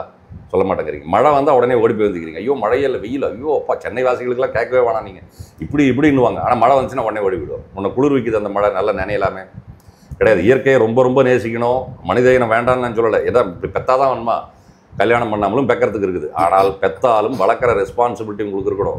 உன்னை இது பெத்ததுனால உங்களோட இருக்கிற, இல்லாட்டி நான் தூக்கி போட்டு போயிட்டே இருப்பேன் எங்கள் அம்மா வீட்டுக்கு. அந்த அம்மா அப்பா எவ்வளோ தான் கஷ்டப்படுவாங்க. நான் அம்மா அப்பான்னு சொல்லலை, நீங்கள் தான் எவ்வளோ கஷ்டப்படுவீங்க. ஆனால் அந்த குழந்தைக்காகவே வாழணும். அது மேலாக இருக்கலாம், ஃபீமேலாக இருக்கலாம். அதாவது பேரண்ட் பிரிஞ்சதில் அந்த குழந்தை மேல்கிட்ட இருக்கலாம், அதாவது ஹஸ்பண்டு கணவன்கிட்ட இருக்கலாம், இல்லை மனைவி கிட்ட இருக்கலாம். ஆனால் நீங்கள் ஹட் ஆகுறீங்க அந்த குழந்தைக்காக. ஆனால் அந்த குழந்தை ஏன் அப்படி ஹட் பண்ணி வளர்க்கணும்? குழந்தை வளர்க்குறதுங்கிறது சந்தோஷமாக வளர்க்கணும். நான் ஒரு பூச்செடியும் ஒரு குழந்தையும் ஒன்றா தான் சொல்லுவேன். அந்த பூச்செடி அன்பாக வளங்க. அது என் வீட்டுக்கு 4 பேர் ஷோவுக்கு வச்சு வளர்க்குறேன் அப்படிங்கிறத விட நீங்கள் அன்பாக வளர்த்து பாருங்கள் அந்த செடியை. அதே தான் அந்த குழந்தைக்கு நான் சொல்கிறேன். அந்த குழந்தைய நீங்கள் அது இந்த எர்த்தனுடைய கெஸ்ட்டு, உங்களுடைய கெஸ்ட்டு, உங்களுடைய கிஃப்ட்டு. அதை அப்படி வளர்க்கணும். அதை விட்டு பார் ஏற்ற பண்ணாலும் உங்கள் அப்பன் புத்தி அப்படியே போதா பாரு 4 சாத்த வேண்டியது. இது அம்மாட்ட இருந்துச்சுன்னா அப்பன்ட்டு இருந்ததுன்னா ஆத்தா புத்தி அப்படியே இருக்குது பாரு 4 சாத்த வேண்டியது. உங்களுடைய கோவத்தில் அது மேலே கொட்டுறீங்க. தயவுசெய்து அந்த சுச்சுவேஷன் வேண்டாம். குழந்தைங்களை எவ்வளோக்கு எவ்வளோ நீங்கள் அன்பாக வளர்க்குறீங்களோ அவ்வளோக்கு எவ்வளோ உங்களுடைய லைஃப் நல்லாயிருக்கும். அது நீங்கள் பெரிய கேர் எடுக்க வேண்டாம். அன்புங்கிறது உலகத்தில் அருமருந்து, அமிர்தம். அந்த அன்பை மட்டுமே கொடுத்து வளங்க. அந்த அன்பு கூட கொஞ்சம் கண்டிப்பு தேவை தான் இருக்கும். அந்த அன்பு இருந்தாலே அந்த குழந்தைங்களுக்கு ஐயோ நம்ம பேரண்ட்ஸை எந்த விதத்தையும் ஹர்ட் பண்ணுறக்கூடாது, ஐயோ இந்த விஷயம் நம்ம பேரண்ட்டுக்கு தெரிஞ்சுன்னா தப்பாயிடும் அப்படின்னா நீங்கள் பண்ணிட்டு தெரியக்கூடாதுங்கிறது இல்லை, நீங்கள் பண்ணவே மாட்டீங்க அந்த தவறான ஒரு செயலை. அந்த ஒரு சூழல் தான் வேணுமே தவிர நீங்கள் பண்ணிட்டு பேரண்ட்டுக்கிட்ட அதை மறைச்சிக்கிறது அப்படின்னு சொன்னால் நீங்கள் பண்ண தப்பு என்றைக்காவது ஒரு நாளைக்கு வெடிக்கும். அதே மாதிரி இந்த பேரண்ட்ஸுக்கும் சொல்கிறேன். பேரண்ட்ஸுங்க ஏதாவது தப்பு பண்ணுறீங்க, ஒரு கான்வென்ட் ஒரு ஸ்கூலுக்கு போயிட்டு இருக்கு, ஒரு 5ஆம் கிளாஸ் போயிட்டு இருக்கு, ஒரு 5th ஸ்டாண்டர்ட் 6th ஸ்டாண்டர்ட், அது உங்கள் கண்ணு முன்னாடி போகலாம், இல்லை கான்வென்ட்டில் போகலாம், எங்கே போனாலுமே ஒரு குழந்தை போயிடுச்சுன்னா அந்த பேரண்ட் இந்த எக்கானமியில் ஏதாவது கரெக்ட் பண்ணிட்டாங்களா, ஜெயிலுக்கு போகிறாங்க, பேப்பரில் நியூஸ் வருது, மீடியாவில் நியூஸ் வருது. அதுவும் இன்றைக்கி சோஷியல் மீடியா. முதல்ல பேப்பரில் ஒரு 4 நியூஸ் தான் வரும், இப்போ சோஷியல் மீடியாவில் எல்லா நியூஸும் வருது, அதுவும் இமேஜோடு வருது. அப்படி வரும்போது அந்த குழந்தை நாளைக்கு ஸ்கூலுக்கு போகும்போது என்ன உங்கள் அப்பா இந்த மாதிரி எதோ பண்ணிட்டாரா, எதோ போயிட்டாரா, ஜெயிலுக்கு பண்ணிட்டாங்களா, அரெஸ்ட் பண்ணிட்டாங்களா, உங்கள் அப்பா வீட்டுக்கு உங்கள் வீட்டுக்கு போலீஸ் வந்து தான். அந்த நிலைமையும் அந்த பசங்களுக்கு வைக்கக்கூடாது. அப்போ நீங்களும் பொறுப்பாக இருக்கணும். அதே மாதிரி அந்த குழந்தையும் பொறுப்பாக இருக்கணும். ஐயோ நம்ம எதாவது தப்பு பண்ணிட்டோம்னா இன்றைக்கி அந்த வளர்ந்த பசங்கள்லாம் அந்த ட்ரக்ஸில் ரொம்ப அடிக்ட் ஆகிருக்கிறாங்க. கேட்டால் இட்ஸ் அ ஃபன், இட்ஸ் என்னது party nature, it's social drinks அப்படின்னு ஒரு பெக் அடிக்கிறீங்க, 2 பெக் அடிக்கிறீங்க, அதை அப்படியே உங்களை கொண்டு போய் விட்டுருவீங்க எங்கேயாவது. அப்போ எல்லாரும் அப்படி போயிட்டாங்களா? ஈவன் எனக்கும் அந்த ஹேபிட் இருக்குது. பட் நான் அந்த எக்ஸ்ட்ரீம் எல்லாம் போகிறதில்ல. அதுக்காக நாங்களும் போக மாட்டோம் நீங்கள் நினச்சிங்கன்னா ஓகே. ஆனால் போயிட்டீங்கன்னு வச்சுங்க. ஆனால் நான் சொல்கிறேன், நீங்கள்லாம் அதை தொட்டுட்டிங்கன்னா திருப்பி அதை விடுறதெல்லாம் அவ்வளோ ஈஸி கிடையாது. என் கண்மணிகளே, கொடுமையான விஷயம். அது உங்களை சாப்பிட்ரும். நீங்கள் எல்லாம் அந்த பாட்டிலை காலி பண்ணும்போதெல்லாம் ஒவ்வொரு பாட்டில் சொல்லும், என்னையா மகனை நீ காலி பண்ணுற டெய்லி ஒரு பாட்டில், நான் உன்னை காலி பண்ணுறேன்டா, வரட்டும்டா 50 வயசு ஒரு சுச்சுவேஷன் வரட்டும்டான்னு மைண்டை சாப்பிட்றோம், உங்களுடைய எனர்ஜியை சாப்பிட்றோம். அந்த எண்ணி இந்த போதை வஸ்துக்கள், இந்த நிஷாங்கிறது லேஸ் பண்ணுறதில்லை. அதனால் தயவு செய்து அது நிஷா யாரு? என்ன இது நிஷா யாருன்னு எனக்கு தெரியல. ஓ நஷா, சரி, ட்ரக்ஸ், ஓகே, போதை பொருள், ஓகே. அடுத்தது, how was your journey in bringing up 2 wonderful kids?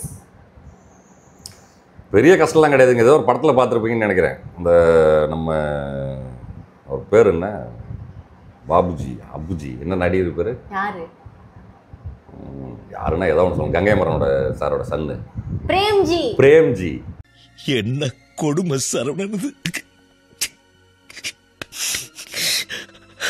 இந்த பிரேம்ஜி ஒரு படத்தில் ஒரு நாய்க்குட்டி கொண்டு ரோட்டில் கூப்பிட்டு போவார். அந்த அனிமல் வெல்ஃபேர்லேருந்து யாரோ கேட்பாங்க இவர்கிட்ட. இவர் தாட் போட்டு தஞ்சாவூர்னு ஏதோ ஆன்சர் சொல்கிறார். அந்த காமெடியன் கேமரில் அந்த கண்டென்ட் மட்டும் சொல்கிறேன். கண்ணா பின்னான்னு ஏதோ ஒன்று சொல்லிவிடுவார், இதெல்லாம் பண்ணக்கூடாது, இது இந்தந்த செக்ஷன் பிரகாரம் தப்பு, நீ நாயை எப்படிலாம் வளரக்கூடாது, ஆச்சா போச்சான்வாங்க. இவர் பயந்து ஏதோ ஒரு ஃபைனல்லாம் கட்டுருவார். அடுத்த சீனில் இன்னொருத்தன் கேட்பான். அவன் வெல்ஃபேர் ஆஃபீஸர் கிடையாது, அவன் சாதாரண ஒரு நாய் மேலே ஆசைப்படக்கூடிய, பெட்டு இல்லை மேலே ஆசைப்படக்கூடிய ஒருத்தன். நாய்க்கு என்ன போடுறேன், இல்லை காலைல நான் ஒரு 500 ரூபா கொடுத்துருவேன், அது போய் அது இஷ்டத்துக்கு அது என்ன வாங்கி சாப்பிட்டுருக்கு, அது சுதந்திரமாக வச்சுருக்கேன் நான், அதெல்லாம் நீங்கள் ஒன்றும் வரி பண்ணாதீங்க அப்படின்வோம். அந்த ஏன் சொல்கிறேன் இந்த இடத்துலன்னா அந்த மாதிரிலாம் நான் ஒன்றும் பெரிய கேர்லாம் இல்லை. குழந்தைங்களா இருந்தாங்க, ஒரு நல்ல அப்பாவாக இருந்தேன். அவங்க அழகாகவே வளர்ந்துட்டாங்க. அதில் எனக்கு ஒரு பெரிய சந்தோஷம்தான். பட்டு அந்த மாதிரி ஒன்றும் எனக்கு ரிஸ்க் எடுத்த மாதிரி தெரியல. எல்லா ரிஸ்க்கும் இருக்கும், சின்னதாக இருக்கும். இதுங்க சின்ன குழந்தைங்கள சேட்டைகள்லாம் பண்ணியிருக்கோம். அந்த சேட்டைகள் நமக்கு வருத்தத்தை கொடுத்துருக்கோம், பட் அவங்களுக்கு சந்தோஷத்தை கொடுத்துருக்கோம். மழையில் நினையாதுன்னு சொல்லியிருப்போம். இவங்க அப்படியே மழை பெஞ்சது அந்த பால்கனி மழையில நினையக்கூடாதுன்னு தான் சொல்லுவீங்க. ஆமாம், அதுவும் உண்மைதான். இந்த ஃபர்ஸ்ட் மழையில் நினையாத, ஏன்னா அதுக்கப்புறம் நானே மழையில் நினையக்கூடியதில்லை. சயின்ஸே சொல்லுது மழையில் நினைறது ஹெல்த்தி. இப்போ கூட பார்த்தீங்கன்னா இந்த வருஷம் ஃபுல்லாக மழையில் நினையலன்னு டே பிஃபோர் எஸ்டர்டே செம்ம மழை சென்னையில். நான் எல்லாரும் ஒதுங்கி நின்றுட்டு இருந்திருக்காங்க. எல்லாரும் மழையை பார்த்ததும் ஓடுறாங்க. நான் அப்படியே 2 வீலர் எடுத்துகிட்டு மவுண்ட் ரோட்டில் வந்தேன். இப்படி கையவுட்டுலாம் இல்லை, ஹேடல் பிடிச்சிட்டு தான் வந்தேன். பட் ஃபுல்லாக நினைஞ்சு தான் வந்தேன், மவுண்ட் ரோட்டில் ட்ரிப்ளிகானிலேருந்து கோடம்பாக்கம் வரைக்கும். பட் இந்த மாதிரி ஏதாவது இவங்க மழையில் நினைஞ்சிருப்பாங்க, அதனால் சளி பிடிச்சிருக்கலாம், ஜலதோஷம் வந்திருக்கலாம், ஃபீவர் வந்திருக்கலாம், அதுக்காக டாக்டர் கூப்பிட்டு அலைஞ்சிருக்கலாம். இதெல்லாம் வந்து பார்ட் ஆஃப் லைஃப், இதெல்லாம் பார்ட் ஆஃப் ப்ராட்டப். இதெல்லாம் வந்து ஒரு ஸ்ட்ரெயின்னோ ரிஸ்க்குனோ எஃபோர்ட்னாலாம் சொன்னால் அது ரொம்ப தப்பு. அது என்ன பெத்த இது கூட எடுக்க முடியலண்ணா. ஓகே, அடுத்து எப்படி பொண்ணை தனியாக இருக்க அலோவ் பண்ணுறீங்க? உங்களுக்கு பயமா இல்லையா? எல்லா பேரண்ட்ஸுக்கு இருக்கிற பயம். நானும் சராசரி மனுஷன் தான். நான் ஒன்றும் ஞானி சன்னியாசிலாம் கிடையாது. எனக்கும் இருக்கும். இவன் தனியாக போய் பெங்களூரில் லீவ் பண்ணுறேன்னு ஒரு முடிவு எடுக்கும்போது ரொம்ப யோசிச்சேன். ஆனால் டிஸ்கஸே பண்ண கிடையாது. ஏன்னா இப்போல்லாம் டிஸ்கஸ் பண்ணால் நம்மள பூமரங் அப்படின்னது பூமர் நிடுவாங்கன்னு சொல்லிட்டு நான் டிஸ்கஸே பண்ணல. உண்மையாக சொல்கிறேன், இதுக்கு முன்னாடி இந்த மாதிரி ஒரு கான்வர்சேஷன் இவ கூட நடந்ததே இல்லை. இப்போ கேட்கறதுனால சொல்கிறேன். ரொம்ப யோசிச்சேன். நான் அவர்கிட்ட போயிட்டு பெர்மிஷன் தான் கேட்கல. அப்பா கோன்னு தான் சொன்னேன். டிசிஷன் எடுத்துட்டாங்க, அவங்க கேரி ஆன் பண்ண போகிறாங்க. இதுக்கு மேலே போயிட்டு நீ என்ன 100 கேள்வி கேட்டுக்கிட்டு. அப்போ முடிஞ்ச அளவுக்கு சொன்னேன், நல்ல ஏரியாவில் அகாமடேஷன் பாரு, 1000 ரூபா 2000 ரூபா எக்ஸ்ட்ரா இருந்தால் கூட பரவாயில்ல, இந்த எக்ஸ்டென்ஷன் ஏரியாவுக்குள்ளே போயிடாத. ஆல்ரெடி எக்ஸ்டாப்ளிஷாக இருக்கக்கூடிய ஏரியாவில் எக்ஸ்டென்ஷன் ஏரியாவில் போனீங்கன்னா ஜென்ரலாகவே சில பாதிப்புகள் இருக்கும். பாதிப்புனா பெரிய ஆட்கள் பாதிப்புன்னு இல்லை, அங்கே தண்ணி கிடைக்கிறதோ எலக்ட்ரிசிட்டியோ அந்த ரோடோ வாட்டவர் ஒரு கடை கண்ணியோ அந்த மாதிரி விஷயங்களோ இடமே இல்லாத அந்த மாதிரி இடத்துல போய் மாட்டிக்காத. 2000 ரூபா கம்மியாக இருக்கும். பட் பலே 2000 ரூபா எக்ஸ்ட்ரா ஆனாலும் பரவாயில்ல, ஆல்ரெடி எக்ஸ்டாப்ளிஷாக இருக்கக்கூடிய ஒன்றை சுற்றி நிறைய ஃபேமிலிஸ் இருக்கக்கூடிய இடமா போய் பாரு. இந்த பேச்சுலர்ஸ் இருக்கிற இடம், ஃபேமிலிஸ் இருக்கிற இடமா பாரு. அப்போ ஃபுல் அண்ட் ஃபுல் நீ இருக்கக்கூடிய அப்பார்ட்மெண்ட்டில் ஃபேமிலின்னா அது பேசிக் சேஃப்டி. இது மட்டும் இருந்தாதான் அப்படின்னு கிடையாது. அது ஒரு பேசிக் காமன் சென்ஸ். அந்த இடத்துல வந்து பெருசா எதுவும் நடக்காது, இல்ல எப்பவுமே சரௌண்டிங் இருக்கும் அப்படிங்கிற ஒரு எண்ணத்துல அவர் அது சொன்னாரு. நானும் அதே தான் பண்ணேன். இன்ஃபேக்ட் இந்த மாதிரி சின்ன சின்ன இன்ஸ்ட்ரக்ஷன் தான். அதே மாதிரி இந்த ஸ்கூட்டரில் போகும்போது நீ சென்னையில் வண்டி ஓட்டின காலம் வேற, இங்கே ஏதாவதுனா ஒரு 10 பேர் வந்துருவாங்க உனக்கு ஹெல்ப் பண்ணுறதுக்கு. நீ அதர் ஸ்டேட்டுக்கு போகிறேன்னும் போது கொஞ்சம் அந்த செல்ஃபோன் விஷயம்லாம் அப்போ தான் சொன்னேன். ஃபோன் பேசிட்டு போகாத, கரெக்டாக கான்சன்ட்ரேட் பண்ணி ஆஃபீஸுக்கு போயிட்டு மட்டும்தான் ஹெல்மெட்டை கழட்டணும். அதுக்கு முன்னாடி எங்கே ஹெல்மெட்டை கழட்டாத, எங்கேயும் நிற்காத, நின்று இந்த பொருள் வாங்குறேன் அது வாங்குறேன் அதெல்லாம் வீட்டுக்குள்ளே ப்ரிப்பேர் பண்ணிக்கோ. இல்லை ஏதாவது பிரேக்ஃபாஸ்ட் வாங்கினா கூட குறிப்பிட்ட ஒரு கடை, அந்த கடையை கூட நீ வந்து போனதுமே அது நல்ல கடையா கெட்ட கடையா, எல்லா கடையும் நல்ல கடை தான். இந்த இதில் சொல்கிற மாதிரி எந்த குழந்தையும் நல்ல குழந்தை தான் மண்ணில் பிறக்கையிலே, அது நல்லவளாவதும் தீயவளாவதும் அன்னை வளர்ப்பதிலே அப்பா வளர்ப்பதிலே, எப்படி வேணாலும் சொல்லிக்கலாம்னு வச்சுக்கோங்க. அதனால் அந்த கடை போயிட்டு கொஞ்சம் தூரத்துலேருந்து வாட்ச் பண்ணு. எதையாக இருந்தாலும் முதல்ல தூரத்துலேருந்து வாட்ச் பண்ணு. ஒரு ஆட்டோ ஸ்டாண்டில் ஆட்டோ எடுக்கணும்னா கூட ஒரு 4 ஆட்டோவை பாரு. அதில் ஏதாவது ஒரு சொல்லும், மைண்டு சொல்லும் உங்களுக்கு. நீங்கள் எவ்வளோ கான்சியஸாக இருக்கீங்களோ அப்போ மைண்டு வந்து உங்களுக்கு சொல்லும். நீங்கள் மனசு கூட பேசுனீங்கன்னா மனசு உங்கள் கூட பேசும், அறிவு உங்கள் கூட பேசும். ஏய் செல்லம் இதை பண்ணாத, இது ஏதோ சரியாக தெரியல, இது கொஞ்சம் ஓகேவாக தான் தெரியும். சம்டைம் நமக்கு ஓகேவாக தெரிஞ்சது கூட ராங்காக ஒரு முடிவை தரலாம். அது ரேர். நீங்கள் அறிவு கூடயும் உங்கள் மனசு கூடயும் பேசுனீங்கன்னா மனசுக்கு வந்து அறிவு வந்து கனெக்டிங்கில் இருந்துகிட்டே இருக்கும். அது வந்து உங்களை கைட் பண்ணிட்டே இருக்கும். அததான் அவர் அப்படி சொல்கிறாரு. அப்படி பார்த்து போ அப்படின்னு சொல்லி தான் அனுப்பிச்சேன். மற்றபடி ஓகே, இது வரைக்கும் அவ்வளோ லீவ் பண்ணிட்டா.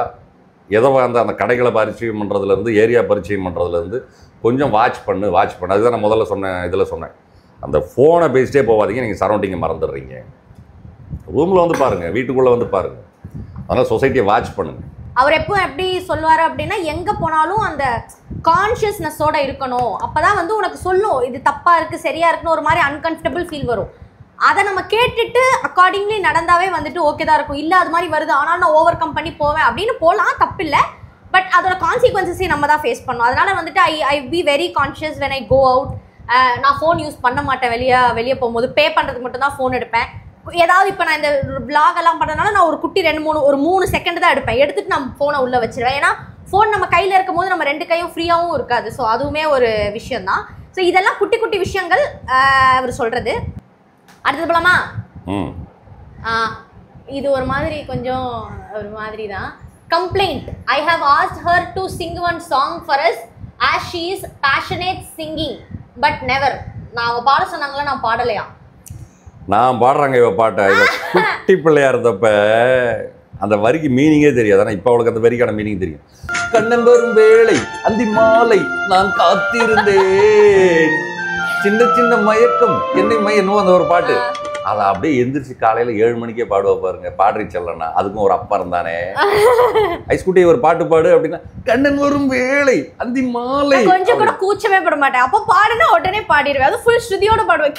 அதுக்கு முன்னாடி ஒரு ஸ்கூலுக்கு போயிட்டு இருந்தா கணானனம் கணபூஜாதனம் நடனம், அது என்னது ஸ்லோகம். அந்த ஸ்லோகம்லாம் 6 தெருவுக்கு கேட்கும். ஆமா, கேட்டா அதெல்லாம் பாட்டுன்னுவா. ஸோ அப்படிலாம் இருந்தது. யா பேஷனேட் சிங்கர்லாம் கிடையாதுங்க. நான் அடுத்து பொண்ணை மிஸ் பண்றீங்களா அப்பா ஒருத்தங்க கேட்டிருக்காங்க. அப்படிலாம் இல்லை, என்னை பொறுத்த வரைக்கும் அப்படி கூப்பிட்ற தூரத்தில் இருக்கணும் பசங்க. எனக்கு மட்டும் இல்லை, எல்லா பேரண்ட்ஸுக்குமே பையனோ பொண்ணோ கூப்பிட்ற தூரத்தில் இருக்கணும். பார்க்கணும்னு நினச்சா பார்த்தணும்னு தான் ஆசையாக இருக்கும். பட் இன்றைக்கி சரௌண்டிங் அப்படி இல்லை, சொசைட்டி அப்படி வேறு மாதிரி மாறி இருக்குது. அதனால் கொஞ்சம் தூரம் இருந்தாலே நல்லதுங்கிறத விட ஓகே, அவங்க எப்படி இருந்தாலும் அவங்க தனியாக வாழ்ந்தானே ஆகணும். 365 days நம்ம கூட தான் இருப்பாங்கன்னு எதிர்பார்க்குறதும் தப்பு, அது நியாயமும் கிடையாது. அவங்க வாழ்க்கையை அவங்க வாழ்ந்தாங்கன்னா அப்போ அவங்களுக்கு பிடிச்ச மாதிரி தான் அவங்க வாழணும். இல்லை நாங்கள் சொல்கிற மாதிரியே வாழுன்னா அப்புறம் அது குழந்தையாக இருக்காது, அது ஏதோ மிஷினாக இருக்கும். நீ வளர்த்த நாய்க்குட்டி மாதிரி ஆகிடும். அதுதான் சிட்டுன்னா சிட்டும், ஸ்டாண்டுன்னா ஸ்டாண்டும், ஒன்றா அதுவும் ஒன்றும். அது மாதிரி குழந்தைய எதிர்பார்க்குறது தப்பு. அது ஸோ எஸ், அவர் அது மிஸ் பண்ணல அப்படிலாம் இல்லை. மிஸ் பண்ணேன்னு சொன்னால் அது கொஞ்சம் பொய்யாகவும் இருக்கும். அப்படியே மிஸ் பண்ணேன்னு நினச்சிக்கிட்டாலும் அது தப்புன்னு சொல்ல வர்றேன். ஆமாம், ஆனா அவர் சின்ன வயசுல இருந்து சில நாளில் தோணும். இந்த மழை வந்துச்சுன்னா சில அட்டுழியெல்லாம் பண்ணுவோம் வீட்டில். அதனால் மழை இப்பெல்லாம் வந்துச்சுன்னா நான் உடனே ஃபோன் பண்ணி ஐஸ்குட்டி சென்னையில் நாளை கல்லூரிகள் விடுமுறை, பள்ளி கல்லூரிகள் விடுமுறைன்னு சொல்லுவோம் மழைக்கு. ஸோ மழைக்கு அவன் கூட இருக்கிற மாதிரியே ஒரு ஃபீலாக இருக்கும். ஆக்சுவலாக I am not even kidding. Every day மழை பெய்யும் போது அது இங்கே சென்னையில் பெஞ்சா கொஞ்ச நேரத்தில் பெங்களூரில் பெய்ய ஆரம்பிச்சிடும்.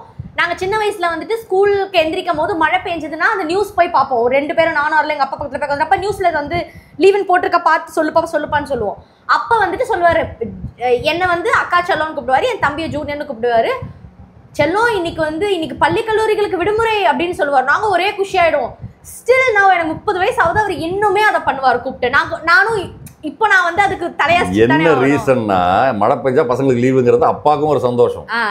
ஏன்னா நான் சரியா ஸ்கூலுக்கு போனதில்ல, எனக்கு காலையில வந்து ஸ்கூலுக்கே போனதில்லை. அப்புறம் எங்க சரியா ஸ்கூலுக்கு போகல, உண்மையை சொல்லணுங்கிறா, நீ ஸ்கூலுக்கே போனதில்லை அப்படின்னு. ஸோ இப்போ இந்த மழை பெஞ்சதுன்னா பசங்களுக்கு நமக்கு ஒரு ஹாப்பி வரும் இல்லையா, நம்மளுக்கு ஸ்கூல் போகாமல் இருக்கணும், போகாமல் விட்டுட்டா இன்னைக்கு நல்லா இருக்குமே அப்படின்னு ஸ்கூலுக்கு போயிருந்த பருவத்தில் நினைத்திருந்தால் எப்படி இருக்குமோ அதே மாதிரி தான் இந்த பசங்களுக்கு இருக்கும்னு சொல்லிட்டு, அதனால மழை பெஞ்சிச்சுன்னா அவங்களுக்கு ஜாலின்னா நமக்கும் ஜாலி. ஸோ அதனால் அந்த மழை பெஞ்சதுனால இப்போ கூட ஃபோன் பண்ணி செல்லம் மழை, சென்னையில் மழை, நாளை பள்ளி கல்லூரிகள் விடுமுறை அப்படின்னு சும்மா சொல்லுவேன். வேலை போறவங்களுக்குலாம் விடுமுறை கிடையாது, பட் இருந்தாலும் he used to do all those things. அடுத்து அப்பாவோட சைல்ட்ஹுட் மெமரிஸ் ஆர் எக்ஸ்பீரியன்ஸ் பத்தி கேளுங்க சிஸ். உங்களோட சைல்ட்ஹுட் எக்ஸ்பீரியன்ஸா? எனக்கு நிறைய தெரியும். ஒன்றும் பெருசா அது சொல்லணும்னா அது ஒரு எபிசோடெல்லாம் இல்லை, அது ஒரு நாள் ஃபுல்லாக பேசணும். இந்த கதை யாராவது கேட்குறீங்கன்னா நீங்கள் என்னோட மெயில் ஐடிக்கு வாங்க, நான் உங்களுக்கு ஃபுல் கதை சொல்கிறேன். வாழை மரம் தன் வரலாறு கூறுகிறது அப்படின்னு சொல்லிட்டு 3rd ஸ்டாண்டர்ட்லேயே ஏதோ ஒன்று 4th ஸ்டாண்டர்ட்லேயே ஒன்று இருக்கும். நீங்களும் அது பேர் என்ன கட்டுரைக்கு எஸ்ஸே எழுதியிருப்பீங்க, படித்து வந்தவங்க எல்லாருமே. நான்லாம் படிக்கல, பட் இருந்தாலும் நான் ஒரு கவர்மெண்ட் ஆஸ்பத்திரியில் பிறந்ததுலேருந்து இன்னைக்கு இருக்கிற வரைக்குமே நான் உங்களுக்கு கதை சொல்கிறேன். அது பெரிய விஷயமா இருக்கும்.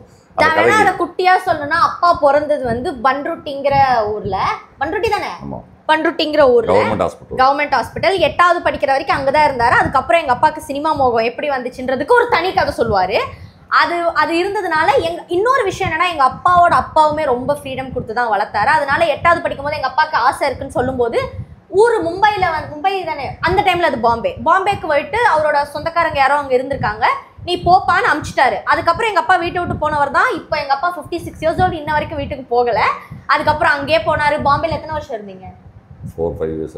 4-5 years இருந்தீங்க. அதுக்கப்புறம் கோயம்புத்தூர் வந்தீங்க. அதுக்கப்புறம் கோயம்புத்தூர், அங்கதான் நாங்க பிறந்தோம். ஆமா. சோ அதுக்கப்புறம் சென்னை வந்தாரு. சோ இதுதான் வந்து ஒரு மாதிரி இது ஸ்டோரி. எல்லா பசங்களுக்குமே அவங்களோட அப்பா அம்மா ஸ்டோரி வந்துட்டு ஒரு மாதிரி கஷ்டப்பட்ட ஸ்டோரி தான். நான்லாம் நல்ல ஜென்ரேஷனில் பிறந்தது. இப்போ என் குழந்தைக்கு நான் கதை சொல்லும் போது எனக்கு இவ்வளோ கஷ்டப்பட்ட ஸ்டோரி எல்லாம் இல்லை. லக் இவங்களதெல்லாம் கம்பேர் பண்ணும்போது, but he had his own fair shares of problems and struggles. But குட்டி கதை வந்து இதுதான். அவர் ரொம்ப வாழுங்க நினைக்கிற மாதிரிலாம் கிடையாது. ரொம்ப அவரை தான் கஷ்டப்பட்டு வளர்த்தாங்க அவங்க அம்மா அப்பா, என்னெல்லாம் கிடையாது. ஆமாம். ஆனால் ஒன்று சொல்கிறேன், இதுங்கெல்லாம் வந்து ஒரு அடி கூட வாங்கினது கிடையாது. நான்லாம் எங்கள் அம்மா கிட்ட இந்த காக்கி கலர் கால் சட்டை தான் நான் 8வது படிக்கிற வரைக்குமே. படத்துக்கு அதுக்கப்புறம் லுங்கி கட்டுற ஒரு பழக்கம் வந்துச்சு. ஆனால் ஃபுல் அண்ட் ஃபுல் அந்த கால் சட்டை தவிர வேறு அந்த யூனிஃபார்ம் தான் அது. 2 கால் சட்டை, ஒரு 2 காக்கி கால் சட்டையும் 2 வெள்ளை சட்டையும் தைச்சி கொடுப்பாங்க. 8ஆம் கிளாஸ் போயிட்டு வந்ததுக்கப்புறம் அந்த வெள்ளை சட்டையை எடுத்து அப்படியே மாட்டினோம். அந்த காக்கி சட்டையோடு தான் ஊரை சுற்றணும். ஏதாவது வில்லங்க டெய்லி ஏதாவது ஒன்று நடக்கும். நம்ம குளப்படி வேலைகள் ஏதாவது ஒன்று இருக்கும். எங்கள் அம்மாலாம் மெலார் எடுத்தது, நான் மெலார்னா எது கையில் கிடைக்குதோ அதை உடைப்பாங்க மரத்தில். அடி அந்த ஊரே சுற்றி வந்து அந்த குச்சியில் இருக்கிற தழையெல்லாம் விழுந்து அந்த குச்சியும் உடையிற அளவுக்கு அடி சளிர்லாம் விழும். அதுக்காக எங்கள் அம்மா மேலே இப்போ கோவப்படுமா? கோவம்லாம் வராது. சரி, அந்த பருவத்தில் நம்மளும் அந்த மாதிரி ஏதாவது சேஷ்டை பண்ணியிருப்போம். அவங்களும் எமோஷனை காமிக்கிறதுக்கு, எமோஷன் ரிட்டர்ன் காமிக்கிறதுக்கு அவங்களுக்கும் அதான் வழி. மேபி திருந்துறதுக்கு அப்படின்னு கூட சொல்லலாம். சின்ன சின்ன தப்புக்கெல்லாம் அடி விடும். ஆனால் இங்கெல்லாம் வந்து அந்த பசங்க, என்னோட பசங்க அந்த மாதிரி தப்பும் பண்ணல, அந்த மாதிரி அடிக்கவும் இல்லை. அடிங்கிறது இப்போவுமே எனக்கு பிடிக்காது. சில இப்போ கூட 4 நாளைக்கு முன்னாடி கூட பார்க்குறேன். அந்த தெருவில் ஒரு குழந்தைய வந்து அந்த குழந்தைய கூப்பிட்டு போனோன்னா அது விரலை பிடிச்சி கூப்பிட்டு போகணும். உன்னுடைய ஹைட்டு பேலன்ஸ் என்ன பிரச்சனையாக இருந்தாலும் அம்மா இப்படி இருக்கலாம், இல்லை அப்பா இப்படி இருக்கலாம், குழந்தை இப்படி இருக்கலாம், இல்லை தூக்கிட்டு போ. ஆனால் அந்த விரலை பிடிச்சி கூப்பிட்டு போகணும். அந்த விரல் இல்லாமல் இங்கே பிடிச்சி இப்படியே இழுத்துட்டு போகிறாங்க. அது அப்படியே 1.5 காலில் தக்கன்னு வருது. அதெல்லாம் கொடுமை. அப்புறம் இந்த தலையை பிடிச்சி அப்படியே தள்ளிட்டு போகிறது, இந்த தலையில் இப்படி கையை வச்சுக்கிட்டு இப்படியே தள்ளிட்டு போகிறது, நடத்தி கூப்பிட்டு போகிறேன்ற பேரில். அதெல்லாம் ரொம்ப தப்பு. குழந்தைங்களை எவ்வளோக்கு எவ்வளோ அன்பாக வளர்க்குறீங்களோ அவ்வளோக்கு எவ்வளோ அந்த குழந்தை நல்லா வளரும். அதுக்காக செல்லம் கொடுத்து கெடுத்துடுறீங்க அப்படின்வாங்க. செல்லம் கொடுக்கறது வேறு, அன்பு காமிக்கிறது வேறு. அந்த செல்லத்துக்கும் அன்புக்கும் நம்ம கொஞ்சம் டிஃப்ரென்ஸ், அதை புரிய வைக்கணும். செல்லத்துக்கும் அன்புக்கும் கொஞ்சம் தான் டிஃப்ரெண்ட்டு. செல்லம் வேறு, அன்பு வேறு. அதை புரிஞ்சுட்டு அன்பு மட்டும் கொடுங்க, அந்த குழந்தை சிறப்பாக வளரும். அது சிங்கிள் பேரண்ட்டு இல்லை ஃபுல் பேரண்ட்டு இல்லை அந்த என்ன சொல்கிறது கூட்டு குடும்பம், எதில் வளர்ந்தாலும் சரி அன்பு அன்பு அன்பு அதுதான் முக்கியம். அடித்து வளர்த்தா குழந்தை நல்லா வரும். 5இல் வளையாதது 50இல் வளையாது. இந்த பழமொழியெலாம் எங்கள் வேலைக்கு வருவாது. அவங்க சொன்னது வேறு ஏதோ மூங்கிலுக்கோ ஏதோ மரத்துக்கோ சொல்லியிருக்கிறாங்க அந்த பழமொழியை. அதனால் 5 வயசுலேயே அடித்து வளர்க்கணும். அப்படிலாம் அடிக்கிற அளவுக்கு அந்த குழந்தைய பண்ணுதுன்னா நீங்கள் தான் ஏதோ பண்ணி வச்சுருக்கிறீங்க. சரௌண்டிங்கை பார்த்தா உங்கள் சரௌண்டிங்கில் தான் அந்த குழந்தை வந்து அந்த தப்பு பண்ணியிருக்குது. அப்போ அந்த தப்பு பண்ணாத ஒரு சரௌண்டிங்கில் அவங்கள வளருங்க. ஃபஸ்ட்டு வீடு, அதுக்கப்புறம் ஸ்கூல், அதுக்கப்புறம் அதனுடைய ஃப்ரெண்ட்ஸ். எங்கே இருந்தாலும் யாராவது கேரில் அது கூட இருக்கணும். கேரில் அப்படி இருந்தீங்கன்னா நிச்சயமாக எந்த குழந்தையும் தப்பு பண்ணாது. தப்பு பண்ணாத நான் அடித்து சொல்லுவேன், 100% சொல்லுவேன். ஏன்னா அந்த தப்பு ஒரு குழந்தை உங்களுக்கு பிடிக்காத ஒரு செயலை பண்ணுது, அது உங்களுக்கு பிடிக்கல, அந்த குழந்தைக்கு பிடிச்சிருக்குது.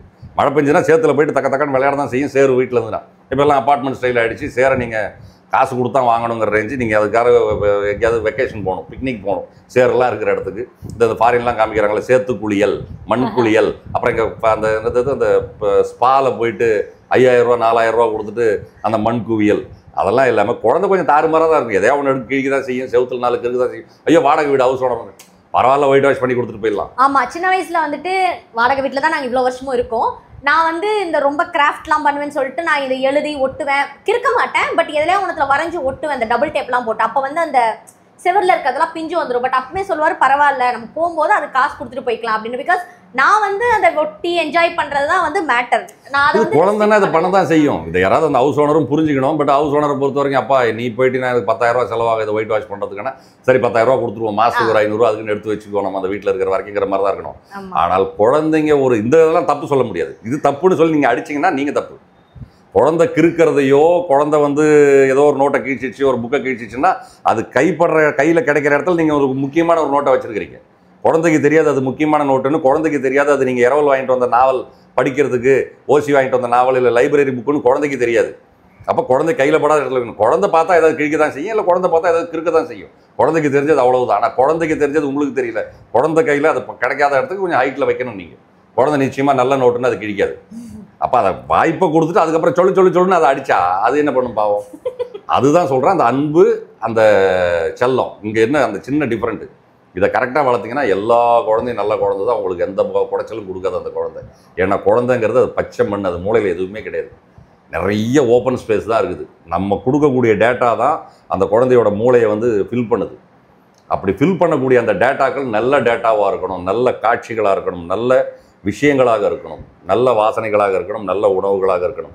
இந்த 5 புலன் சொல்கிறாங்க இல்லையா, அந்த 5 புலனும் அந்த மூளையில் ஏறக்கூடிய டேட்டா, அந்த 5 புலன் வாயிலாக ஒரு மூளையில் போய் ஒரு டேட்டா ரொம்புது அந்த குழந்தைக்குன்னா அதை நீங்கள் எப்படி பார்த்துக்கோங்க. அப்படிலாம் நீங்கள் நல்ல டேட்டாவை அந்த மூளையில் ஏற்றிட்டீங்கன்னா அந்த குழந்தை வந்து தப்பே பண்ணாது. அப்புறம் நீ தப்பு பண்ணாதான் நீங்கள் அடிக்கிறது. அதையும் தாண்டி நீங்கள் அடித்தால் நீங்கள் மிருகம். குழந்தை வளர்க்கறதுக்கு தகுதி இல்லை, பெற்றுக்கவே கூடாது நீங்கள்லாம். இன்னொரு விஷயம் என்னன்னா நான் வளர்ந்த காலமும் ஒன்னு டிஃபரெண்ட்ல. அப்ப வந்து இவ்ளோ ஆக்சஸபிள் மொபைல் ஆமா எல்லாம் 1300 ஃபர்ஸ்ட் மொபைல் வாங்குனேன் 96ல இவங்க பிறந்தாங்க. 95 பையன் ஜூனியர் தான் 96.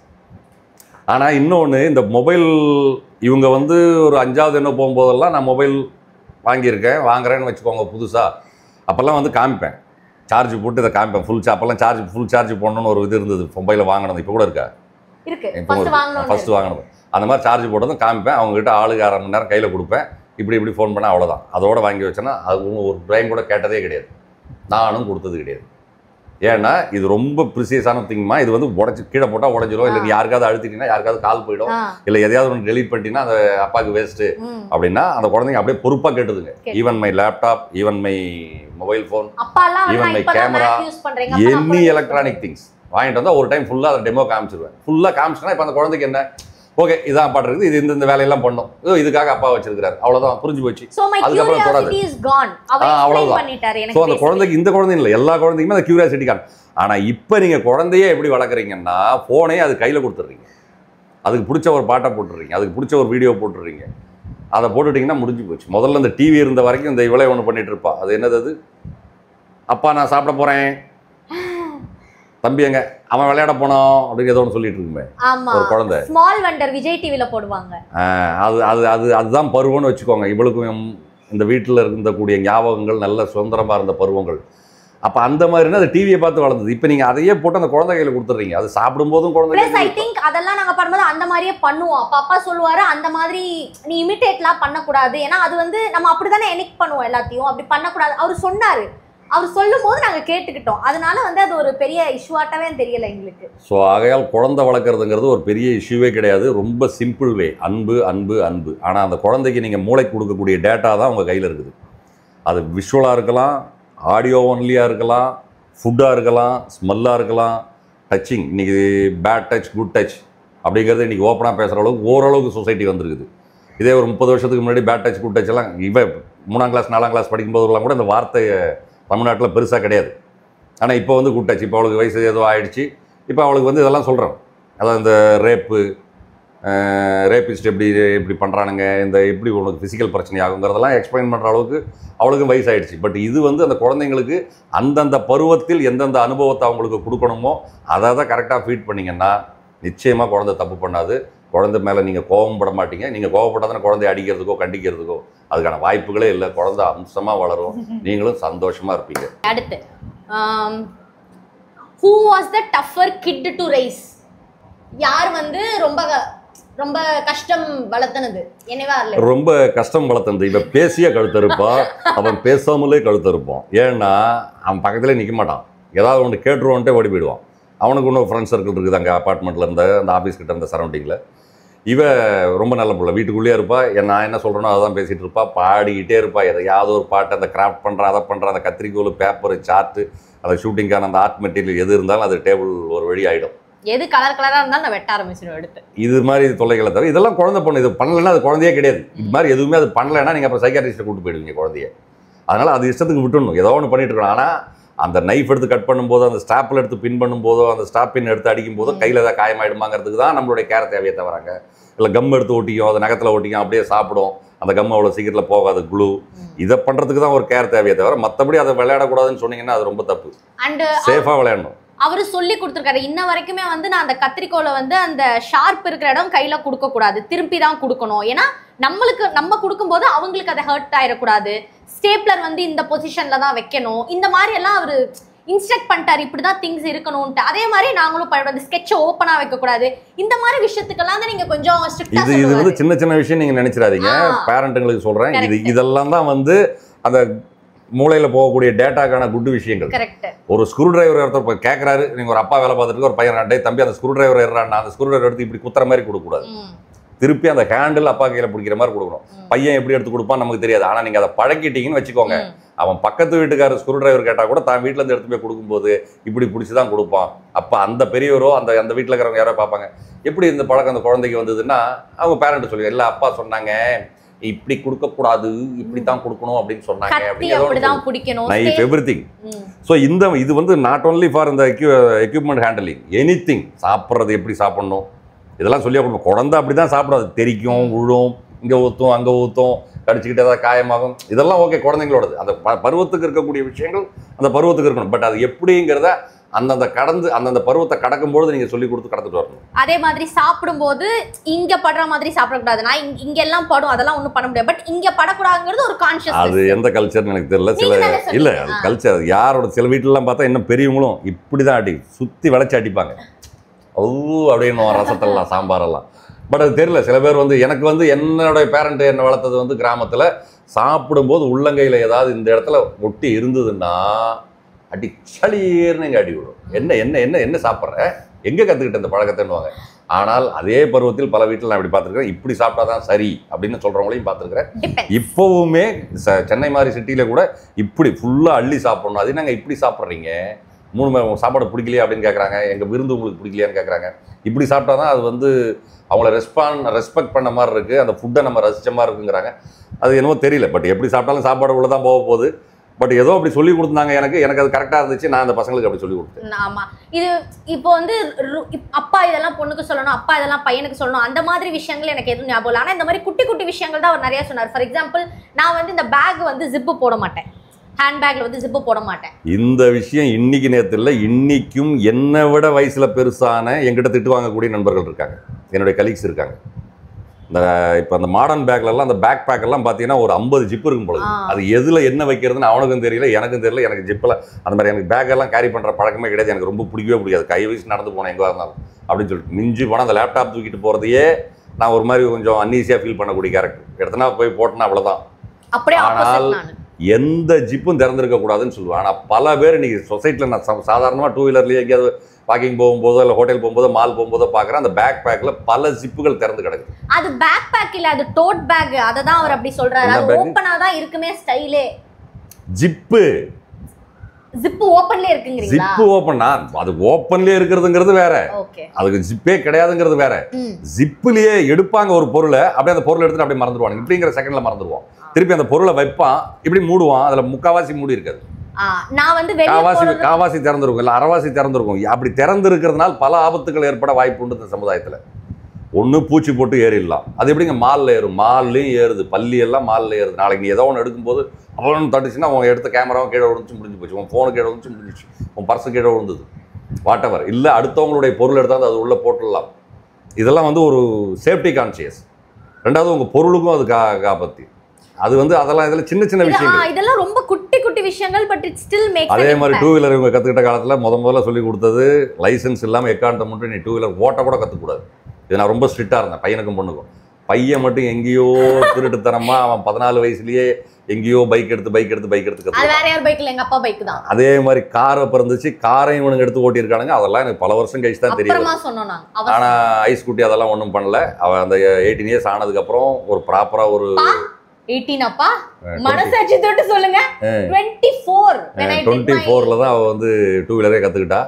ப்ராப்பரா அவர் அந்த இன்ஸ்டியூட்டுக்கு, டிரைவிங் இன்ஸ்டியூட்டுக்கு அனுப்பிச்சு ப்ராப்பரா கத்துக்கிட்டு லைசன்ஸ் எடுத்தது. நான் கொஞ்சம் இந்த லீகல் விஷயத்தெல்லாம் கொஞ்சம் நான் ரொம்ப மதிப்பேன். இன்னைக்கு சிக்னல்ல யாருமே இல்லைனாலும் அவங்க ரெட் நைட் போட்டுருந்துச்சுன்னா நான் நிற்பேன். அது எனக்கு அதெல்லாம் என்னை பத்தி கொஞ்சம் பெருமையான விஷயங்கள் தான்.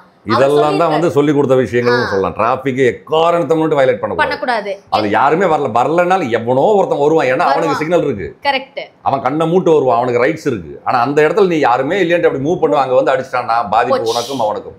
ஆனா யாருக்கு கை ஓடிது, யாருக்கு கால் ஓடிது, யார் ஸ்கூட்டர் லாஸ் ஆகுதுங்கிறதெல்லாம் விஷயம் கிடையாது. ஆனா பாதிப்பு 100% அவங்களுக்கு. அதே மாதிரி இந்த சைடு ஸ்டாண்டு போவாதீங்கன்னு 5 நிமிஷம் தானே நிறுத்திட்டு உடனே எடுத்துடுறேன்னுவாங்க. தயவு செய்து சொல்றேன், அது 2 செகண்டாக இருந்தாலும் சென்ட்ரல் ஸ்டாண்டை போட்டு போங்க. ஐயோ சென்ட்ரல் ஸ்டாண்டுக்கு சைடு ஸ்டாண்டுக்கு என்னப்பா வித்தியாசம்? அது கிடையாது, அது சேஃப் ஜோன். ஆனால் இன்றைக்கி நீங்கள் நிறைய சோஷியல் மீடியாவில் வீடியோ பார்க்கலாம், குழந்தைங்களை முன்னாடி ஏற்றிட்டு போகிறாங்க, அப்படியே ஒரு சைடு ஸ்டாண்டை போடுறாங்க. ஈவன் என்ஜின் ஆஃப் பண்ணுறது கிடையாது. கடையில் போயிட்டு எதையோ ஒரு பொருளை வாங்கிட்டு அது இப்படி தான் வரணும். ஆனால் குழந்தை என்ன பண்ணுது, அந்த இதில் நிற்க முடியாமல் நின்றுட்டு அந்த குழந்தை புருக்குன்னு எதையோ ஒன்று முறுக்கிடுது, அவ்வளோதான், முடிஞ்சு போச்சு. போய் கடவுளில் மோதிடுது, பல பேரை மோதிடுது. அந்த குழந்தைக்கு எவ்வளோ பெரிய அடி விடுறது. இதெல்லாம் நீங்கள் நிறைய வீடியோ பார்த்துருக்கலாம் சோஷியல் மீடியாவில். ஸோ இதெல்லாம் தான் வந்து ஒரு ஒழுக்கத்துக்கான ஒரு சின்ன சின்ன அடிப்படைகள். அப்போ இதையே நம்ம சொல்லி கொடுத்து வளர்க்குறோம்னா அது அடுத்தவங்க காசு, இது அடுத்தவங்க பர்ஸு, அவங்க சாப்பிட போகிறாங்கன்னு சொன்னால் அந்த இடத்த விட்டு நீ முன்னாடியே கிளம்பிடணும், அது நமக்கு சரியில்லாத இடம், தேவையில்லாத இடம், இதெல்லாம் வந்து அடுத்தடுத்த வயசில் வரக்கூடிய விஷயங்கள். ஆனால் சொல்லணும், சொன்னாதான் அந்த டேட்டா மனசுல பதியும், இல்லைன்னா வந்து பதியாது. இதெல்லாம் ஜென்ரல் விஷயம்ன்றது வளர்ந்தவங்களுக்கே நிறைய தெரியாது, குழந்தைங்களுக்கு வந்து எப்படி தெரியாது. அதனால அவர் ரொம்ப இந்த மாதிரி விஷயங்கள் அவர் ரொம்ப வந்து சொல்லுவார், இப்படி பண்ணக்கூடாது. இந்த சென்டர் ஸ்டாண்டுக்குலாம் நான் தான் அதிகமாக வாங்குவேன், ஏன்னா எனக்கு சென்டர் ஸ்டாண்ட் அவ்வளோ சீக்கிரம் போட வர. ஐ திங்க் ஸோ இன்னி வரைக்குமே அவள் போடுறதில்லன்னு நினைக்கிறேன். அந்த ஒன்று மட்டும் விட்டுறான்னு நினைக்கிறேன். சென்டர் ஸ்டாண்ட் போடுறதில்ல, சைட் வெளியே நிற்க வைக்கும்போது பேசிக் அவள் சொல்கிற மாதிரி தான். எனக்கு அதை சென்டர் ஸ்டாண்ட் போடுற அளவுக்கு எனக்கு இந்த வெயிட் என்னால் தூக்க முடியாது. பட் எனக்கு அது அப்படி சொன்னதுக்கு அப்புறம் நான் போட ஆரம்பிச்சேன். பட் அது நான் இப்பவுமே அந்த குட்டி குட்டி கேரேஜ் எப்பவுமே சென்டர் ஸ்டாண்ட்லாம் நான் போடுறதில்ல. பட் முடிஞ்ச வரைக்கும் இருந்து எனக்கு டைம் இருக்கு அப்படின்னா வந்து நான் போடுவேன். But he is against that. அது வந்து எனக்கு இப்போ தெரியும். இல்லை, இப்போ வர்ற புது பைக் எல்லாமே வந்து நீங்கள் அதில் சும்மா காலை வச்சாலே போதும், அந்த ஒரு நேக்காக அந்த பேலன்ஸில் தள்ளினீங்கன்னா போய்டும், பெரிய எனர்ஜி யூஸ் பண்ண வேண்டியதில்லை. அது கற்றுக்கிட்டேன். பட் ஸ்டில் நான் அது வந்து சரியா பண்ணுறதில்ல. பட் இதெல்லாம் தோணும், இதெல்லாம் குட்டி குட்டி விஷயமாச்சு, அந்த குட்டி விஷயம் தான் பெரிய இதுவாகும். ப்ளஸ் ஒழுக்கம் உயிரினும் அது ஏதோ ஒரு குரல் இருக்குது, அது மறந்து போச்சு. அதனால ஒழுக்கம் இம்பார்ட்டன்ட். அந்த ஒழுக்கத்தை சொல்லி குழந்தைங்களை வளர்த்திங்கன்னா தப்பே நடக்காதுங்க. அந்த குழந்தைக்கு அந்த ஒழுக்கத்தினுடைய நியாயம் என்ன, அந்த ஒழுக்கத்தில் இருக்கக்கூடிய அந்த பங்கு, நியாய பங்கு என்ன எவ்வளோன்றதை சொல்லிட்டிங்கன்னா அந்த குழந்தை ரியலைஸ் பண்ணிடும். மறுபடியும் சொல்கிறேன், அந்த குழந்தை பச்சை, அது எம்டி பிரெயின், அந்த பிரெயினில் நீங்கள் எவ்வளோ நல்ல டேட்டாவை ஏற்றி வைக்கிறீங்களோ, எந்தெந்த வருஷத்தில் எந்தெந்த பருவத்தில் எந்தெந்த டேட்டாவை கொடுக்கணுமோ அந்தந்த டேட்டாவை நீங்கள் கொடுத்து வளர்த்திங்கன்னா அந்த குழந்தைய நீங்கள் நம்பி எங்கே வேணாலும் அனுப்பலாம். அது 20 வயசுக்கு அப்புறம் செல்ஃபாக அது லீவ் ஆகும். இந்த இடத்துல நீங்கள் அந்த கையை பிடிச்சிக்கிட்டே நடக்க வேண்டிய அவசியம் கிடையாது. இன்க்ளூடிங் இந்த மேரேஜ் ஆல்சோ. அவங்களே பார்த்து அவங்க லைஃப்பை டிசைட் பண்ணுவாங்க, நம்ம இப்போ பண்ணிக்கணுமா வேண்டாமா, யாரை பண்ணிக்கணும், எப்படி பண்ணிக்கணும், அதெல்லாம் வந்துடும். பிகாஸ் நீங்கள் ஆல்ரெடி நல்ல இன்புட் கொடுத்துருக்கீங்க. அந்த பிரெயினில் நல்ல இன்புட் கொடுத்துருந்தா அந்த பேரண்ட் வந்து அந்த குழந்தைய பற்றி கவலையே பட வேணாம். அந்த குழந்தைக்கு எப்போ என்ன தோணுதோ அந்த குழந்தை அது பண்ணும். அண்டு அது பேரண்ட்ஸை பார்த்து தானே பிள்ளையும் வளர்றதா சொல்லுவாங்க. எங்கள் அப்பா சின்ன வயசில் வந்து எங்களை ரவுண்ட்ஸ்லாம் கூப்பிட்டு போவார், நைட்டு காரு பைக்கெல்லாம் எடுத்துக்கிட்டு. அப்போ எங்களுக்கு வந்து இந்த ஹேபிட் இருந்து நம்ம ஏர்போர்ட் போவோம்ல, ஏர்போர்ட் போயிட்டு அங்கே அந்த ஃப்ளைட் பார்ப்போம்ல, அப்பெல்லாம் வந்துட்டு அங்கே வந்து நைட்டில் வந்து சிக்னல் இருக்கும். பட் உங்களுக்கு வந்து ஆள் நடப்படம் போக மாட்டார். பட் அப்பா காரில் நிற்பார், பைக்கில் நிற்பார். அப்போ எனக்கும் தோணும், நீ நிற்கணும் அப்படின்னு எனக்கு தோணுச்சு. இன்னொரு விஷயமும் வந்துட்டு எங்கள் அப்பா பைக்கெல்லாம் எடுக்கும்போது, பைக் எடுக்கிறாரு அப்படின்னா ஃபர்ஸ்ட் மேலே ஏறி உட்காந்துட்டு ஃபர்ஸ்ட் மிரர் தான் செக் பண்ணுவார். நான் சொல்லுவேன்ப்பா அது அப்படியே தான்ப்பா இருக்குது, எடுப்பா பைக் அப்படி நான் சொல்லுவேன். ஆனால் இப்போவுமே எடுத்து உட்காந்து செக். இதெல்லாம் பூமர் ஆக்டிவிட்டிஸ் மாதிரி தான் இருக்கும். அது நம்மளோட நீங்க நினைச்சு பாருங்க, இது பூமர் ஆக்டிவிட்டிஸா தான் தோணும். நீங்க 4 வீலர் எடுத்தாலும் சரி, 2 வீலர் எடுத்தாலும் சரி, சைடு மிரர்ங்கிறது வெரி மச் இம்பார்ட்டன்ட். நீங்க 4 வீலர் எடுத்தீங்கன்னா centre mirror also very much important. என் தம்பி வந்துட்டு கொஞ்சம் ஒரு டைம் புது பைக்கை வாங்கி அவனுக்குன்னு வாங்கி கொடுத்த பைக்குக்கு 2 சைடு மிரரை கழட்டி எடுத்து அந்த வீட்டில் வச்சுட்டு தான் வண்டி எடுத்துட்டு போனான். ஒரே ஸ்ட்ரிட். அந்த கண்ணாடி அதுல மாட்டினா நீ பைக் எடுக்கலாம், எடுக்க மூஞ்ச தூக்கி வச்சுக்கோ, ஐ டோன்ட் பாதர் அபௌட். இதுக்கெல்லாம் வந்து நம்ம செல்லம் காட்ட முடியாது. ஏன்னா அது லீகல்ன்றது வேற, அது ஒரு சேஃப்டி. கண்ணாடி இருந்தா தான் தெரியும். இப்போவுமே வந்து அந்த கண்ணாடி இல்லாத பைக்கோ எனக்கு அதெல்லாம் பார்த்தா எனக்குமே கோவம். இன்னைக்கெல்லாம் இப்போ அந்த ஜூனியர் என்ன பண்றாருன்னா, எப்போ 2 வீலர் எடுத்தாலுமே அப்படி உட்காந்து ஸ்டார்ட் பண்றதுக்கு முன்னாடி 2 சைடு மிரர் தான் கரெக்ட் பண்றான். ஏன்னா அவனா ரியலைஸ் பண்ணிட்டான் இந்த மிரர் இல்லாதனால எவ்வளவு ஆக்சிடென்ட் நடக்குது, இந்த மிரர் எவ்வளவு சப்போர்ட் பண்ணுது, லெஃப்ட் ரைட்டை பார்க்கறதுக்கு எவ்வளவு சப்போர்ட் பண்ணுதுன்னு தான் ரியலைஸ் பண்ணிட்டான். இப்போ யாரும் அவனுக்கு சொல்லிக் கொடுக்க வேண்டியதில்லை. ஆனால் ஒரு காலத்தில் இப்படி ஓட்டினாதான் பேஷன். ஏன்னா எங்க அண்ணங்க என் சர்க்கிள்லாம் அப்படிதான் ஓட்டுது அப்படின்னு தப்பான சர்க்கிளில் மாட்டிக்கிட்டு அந்த பாதையே எடுத்துக்கிட்டான். அந்த ஹேண்டில் எப்படி பண்றது, முன்னாடி போயிட்டு ஃபோர்க்கில் எதையாவது ஒன்று பண்றது, இந்த கிறுக்கு வேலையெல்லாம் பண்ணி வாரத்தில் ஒரு 500 ரூபா அந்த மெக்கானிக் செலவு பண்றது, இதுல ஒரு பார்ட்டு தான் அந்த மிரரை கழட்டிடுறதுங்கிறது. தோஸ் ஆர் ஆல் ஏஜஸ், தப்பு சொல்ல முடியாது. பட் சொல்லணும்னா அதை வந்து அதுக்கப்புறம் வந்து மிரர் வச்சு பார்க்கணும். பட் இப்போவுமே எங்கள் அப்பா ஏறி உட்காரும் போது அந்த மிரர்லாம் செட் பண்ணிட்டு ஒரு 2 நிமிஷம் ஆகும் அந்த பைக் ஸ்டார்ட் ஆகிறதுக்கு. பட் அதெல்லாம் குட் ஹேபிட், அது வந்து நம்ம எதுவும் சொல்ல முடியாது. ஸோ மறுபடியும் அதே தான் திருப்பி பஞ்ச் பண்ணுறேன். அந்த குழந்தை பிரெயினில் ஒன்றுமே கிடையாது. நீங்கள் எந்தெந்த பருவத்தில் எந்தெந்த மாதிரி டேட்டாவை கொடுக்கணுமோ அதை கொடுத்துட்டிங்கன்னா அது தனியாகவே 20 வருஷத்துக்கு அப்புறம் அது தன்னால் நல்லாவே வளர்ந்துடும். பயப்படவே வேண்டாம். நீங்கள் அதே மாதிரி மெயினாக குழந்தைங்களுக்கு சொல்லிக் கொடுக்க வேண்டிய விஷயம் என்னென்னா, என்ன நடந்தாலும் பயந்துராத. No questions, you did an amazing job sir அப்படின்னு ஒருத்தர் சொல்லியிருக்காரு ஒரு அண்ணன். நன்றி. கேர்ளுக்கு ஒரு சின்ன மோட்டிவேஷன் சொல்லணும்னா என்ன சொல்லுவீங்க அப்பா? கேர்ள் மேல் ஃபீமேல் மேல் இதெல்லாம் வந்து ஒரு வித்தியாசமே கிடையாதுங்க. எல்லாருமே ஹியூமன் பீயிங். இதில் யாருக்கு நீங்கள் வந்து என்ன தனியாக என்ன கேர்ளுக்குன்னு சொல்கிறது, என்ன தனியாக பாய்க்குன்னு சொல்கிறது. நான் மறுபடியும் அதே தான் திருப்பி எல்லாருக்குமே சொல்லுவோம், பயந்துராதிங்க. எந்த சுச்சுவேஷன்லையும் பயந்துராதிங்க. பயம் எப்போ வராது உங்களுக்குன்னு சொன்னால், நீங்கள் நேர்மையாக இருந்தால் பயம் வராது. நீங்கள் செய்யக்கூடிய செயல்கள் சுத்தமானதாக இருந்தால், நல்ல மனசோடு இருந்தால் உங்களுக்கு பயமே வராது வாழ்க்கையில். அப்போ நான் வந்து சுச்சுவேஷன் நான் நல்லா தான் பண்ணேன், என்ன இந்த மாதிரி 4 பேர் வந்து அட்டாக் பண்ணிட்டாங்க, நான் அப்போ என்ன பண்ணுறது, அப்பவும் பயப்படாத. ஃபஸ்ட்டு மூமெண்ட்லேயே நீங்கள் பயந்துட்டீங்கன்னா உங்களுடைய அந்த செல்ஃபு போயிடும்.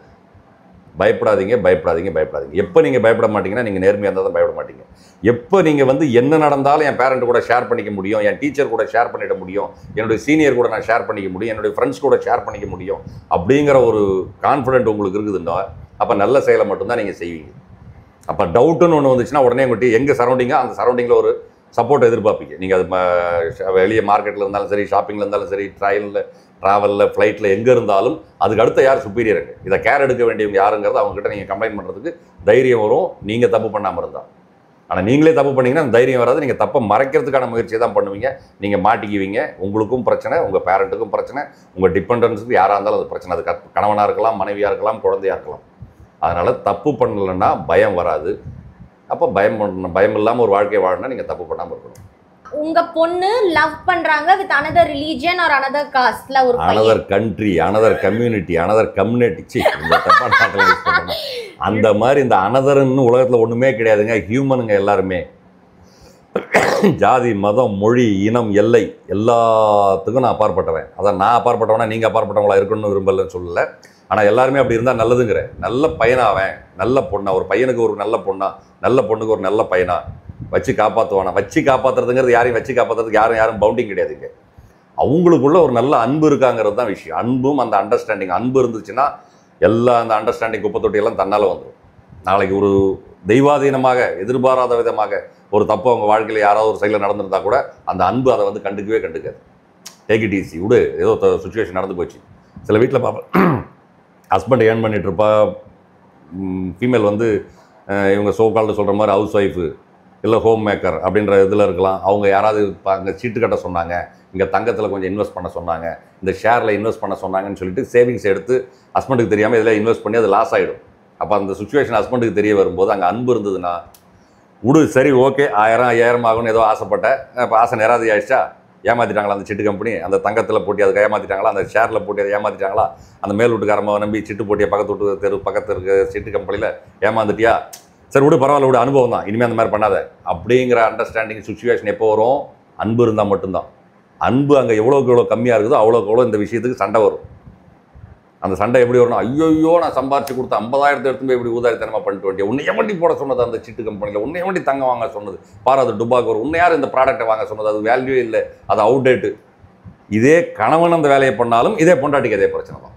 ஏங்க உங்களுக்கு சமத்தே கிடையாதுங்க, நீங்கள் வந்து இதுங்க லூஸுங்க அப்படின்னு கத்த வேண்டியது. அப்போ இது ரெண்டுமே இல்லாமல் இருக்கணும்னா அந்த அன்பு அன்பு அன்பு மறுபடியும் நான் சொல்லுவேன், நீங்கள் எந்த கேள்வி கேட்டாலும் அந்த அன்பு இல்லாமல் ஒரு கேள்வியே வராது, அன்பு இல்லாமல் ஒரு பதிலும் வராது. அந்த அன்பு இருந்தால் நல்ல அண்டர்ஸ்டாண்டிங் வரும். அதனால் இந்த மதம் மாறி, மொழி மாறி, இனம் மாறி, மனுஷன் மாறி ஒரு மிருகத்தை கல்யாணம் பண்ணல.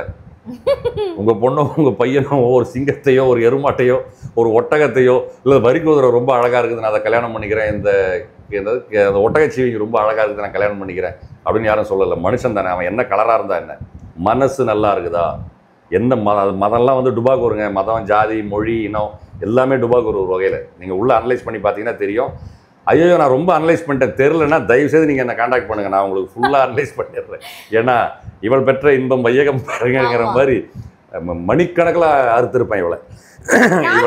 என் தம்பியும் தான். ஆமாம், இன்னும் என் ஃப்ரெண்ட்ஸ் எல்லாருமே ஐயோ ஒரு டவுட்டுன்னு நம்மள்கிட்ட வாயை திறந்துடக்கூடாது, இது வேற அது வேற பிரித்து மேய்ஞ்சிடுவாருன்னா விளக்கமாக சொல்கிறது தப்புங்கிறாங்க சமுதாயமே. Oh my Lord. அதனால் மறுபடியும் சொல்கிறேன், இந்த கொஸ்டனுக்கான பதில் என்னென்னா அவ்வளோதான். அந்த கல்யாணங்கிறது வந்து இந்த மதம், மொழி, இனம் இது சம்மந்தப்பட்டது அல்ல, நல்ல மனசும் சம்மந்தப்பட்டது.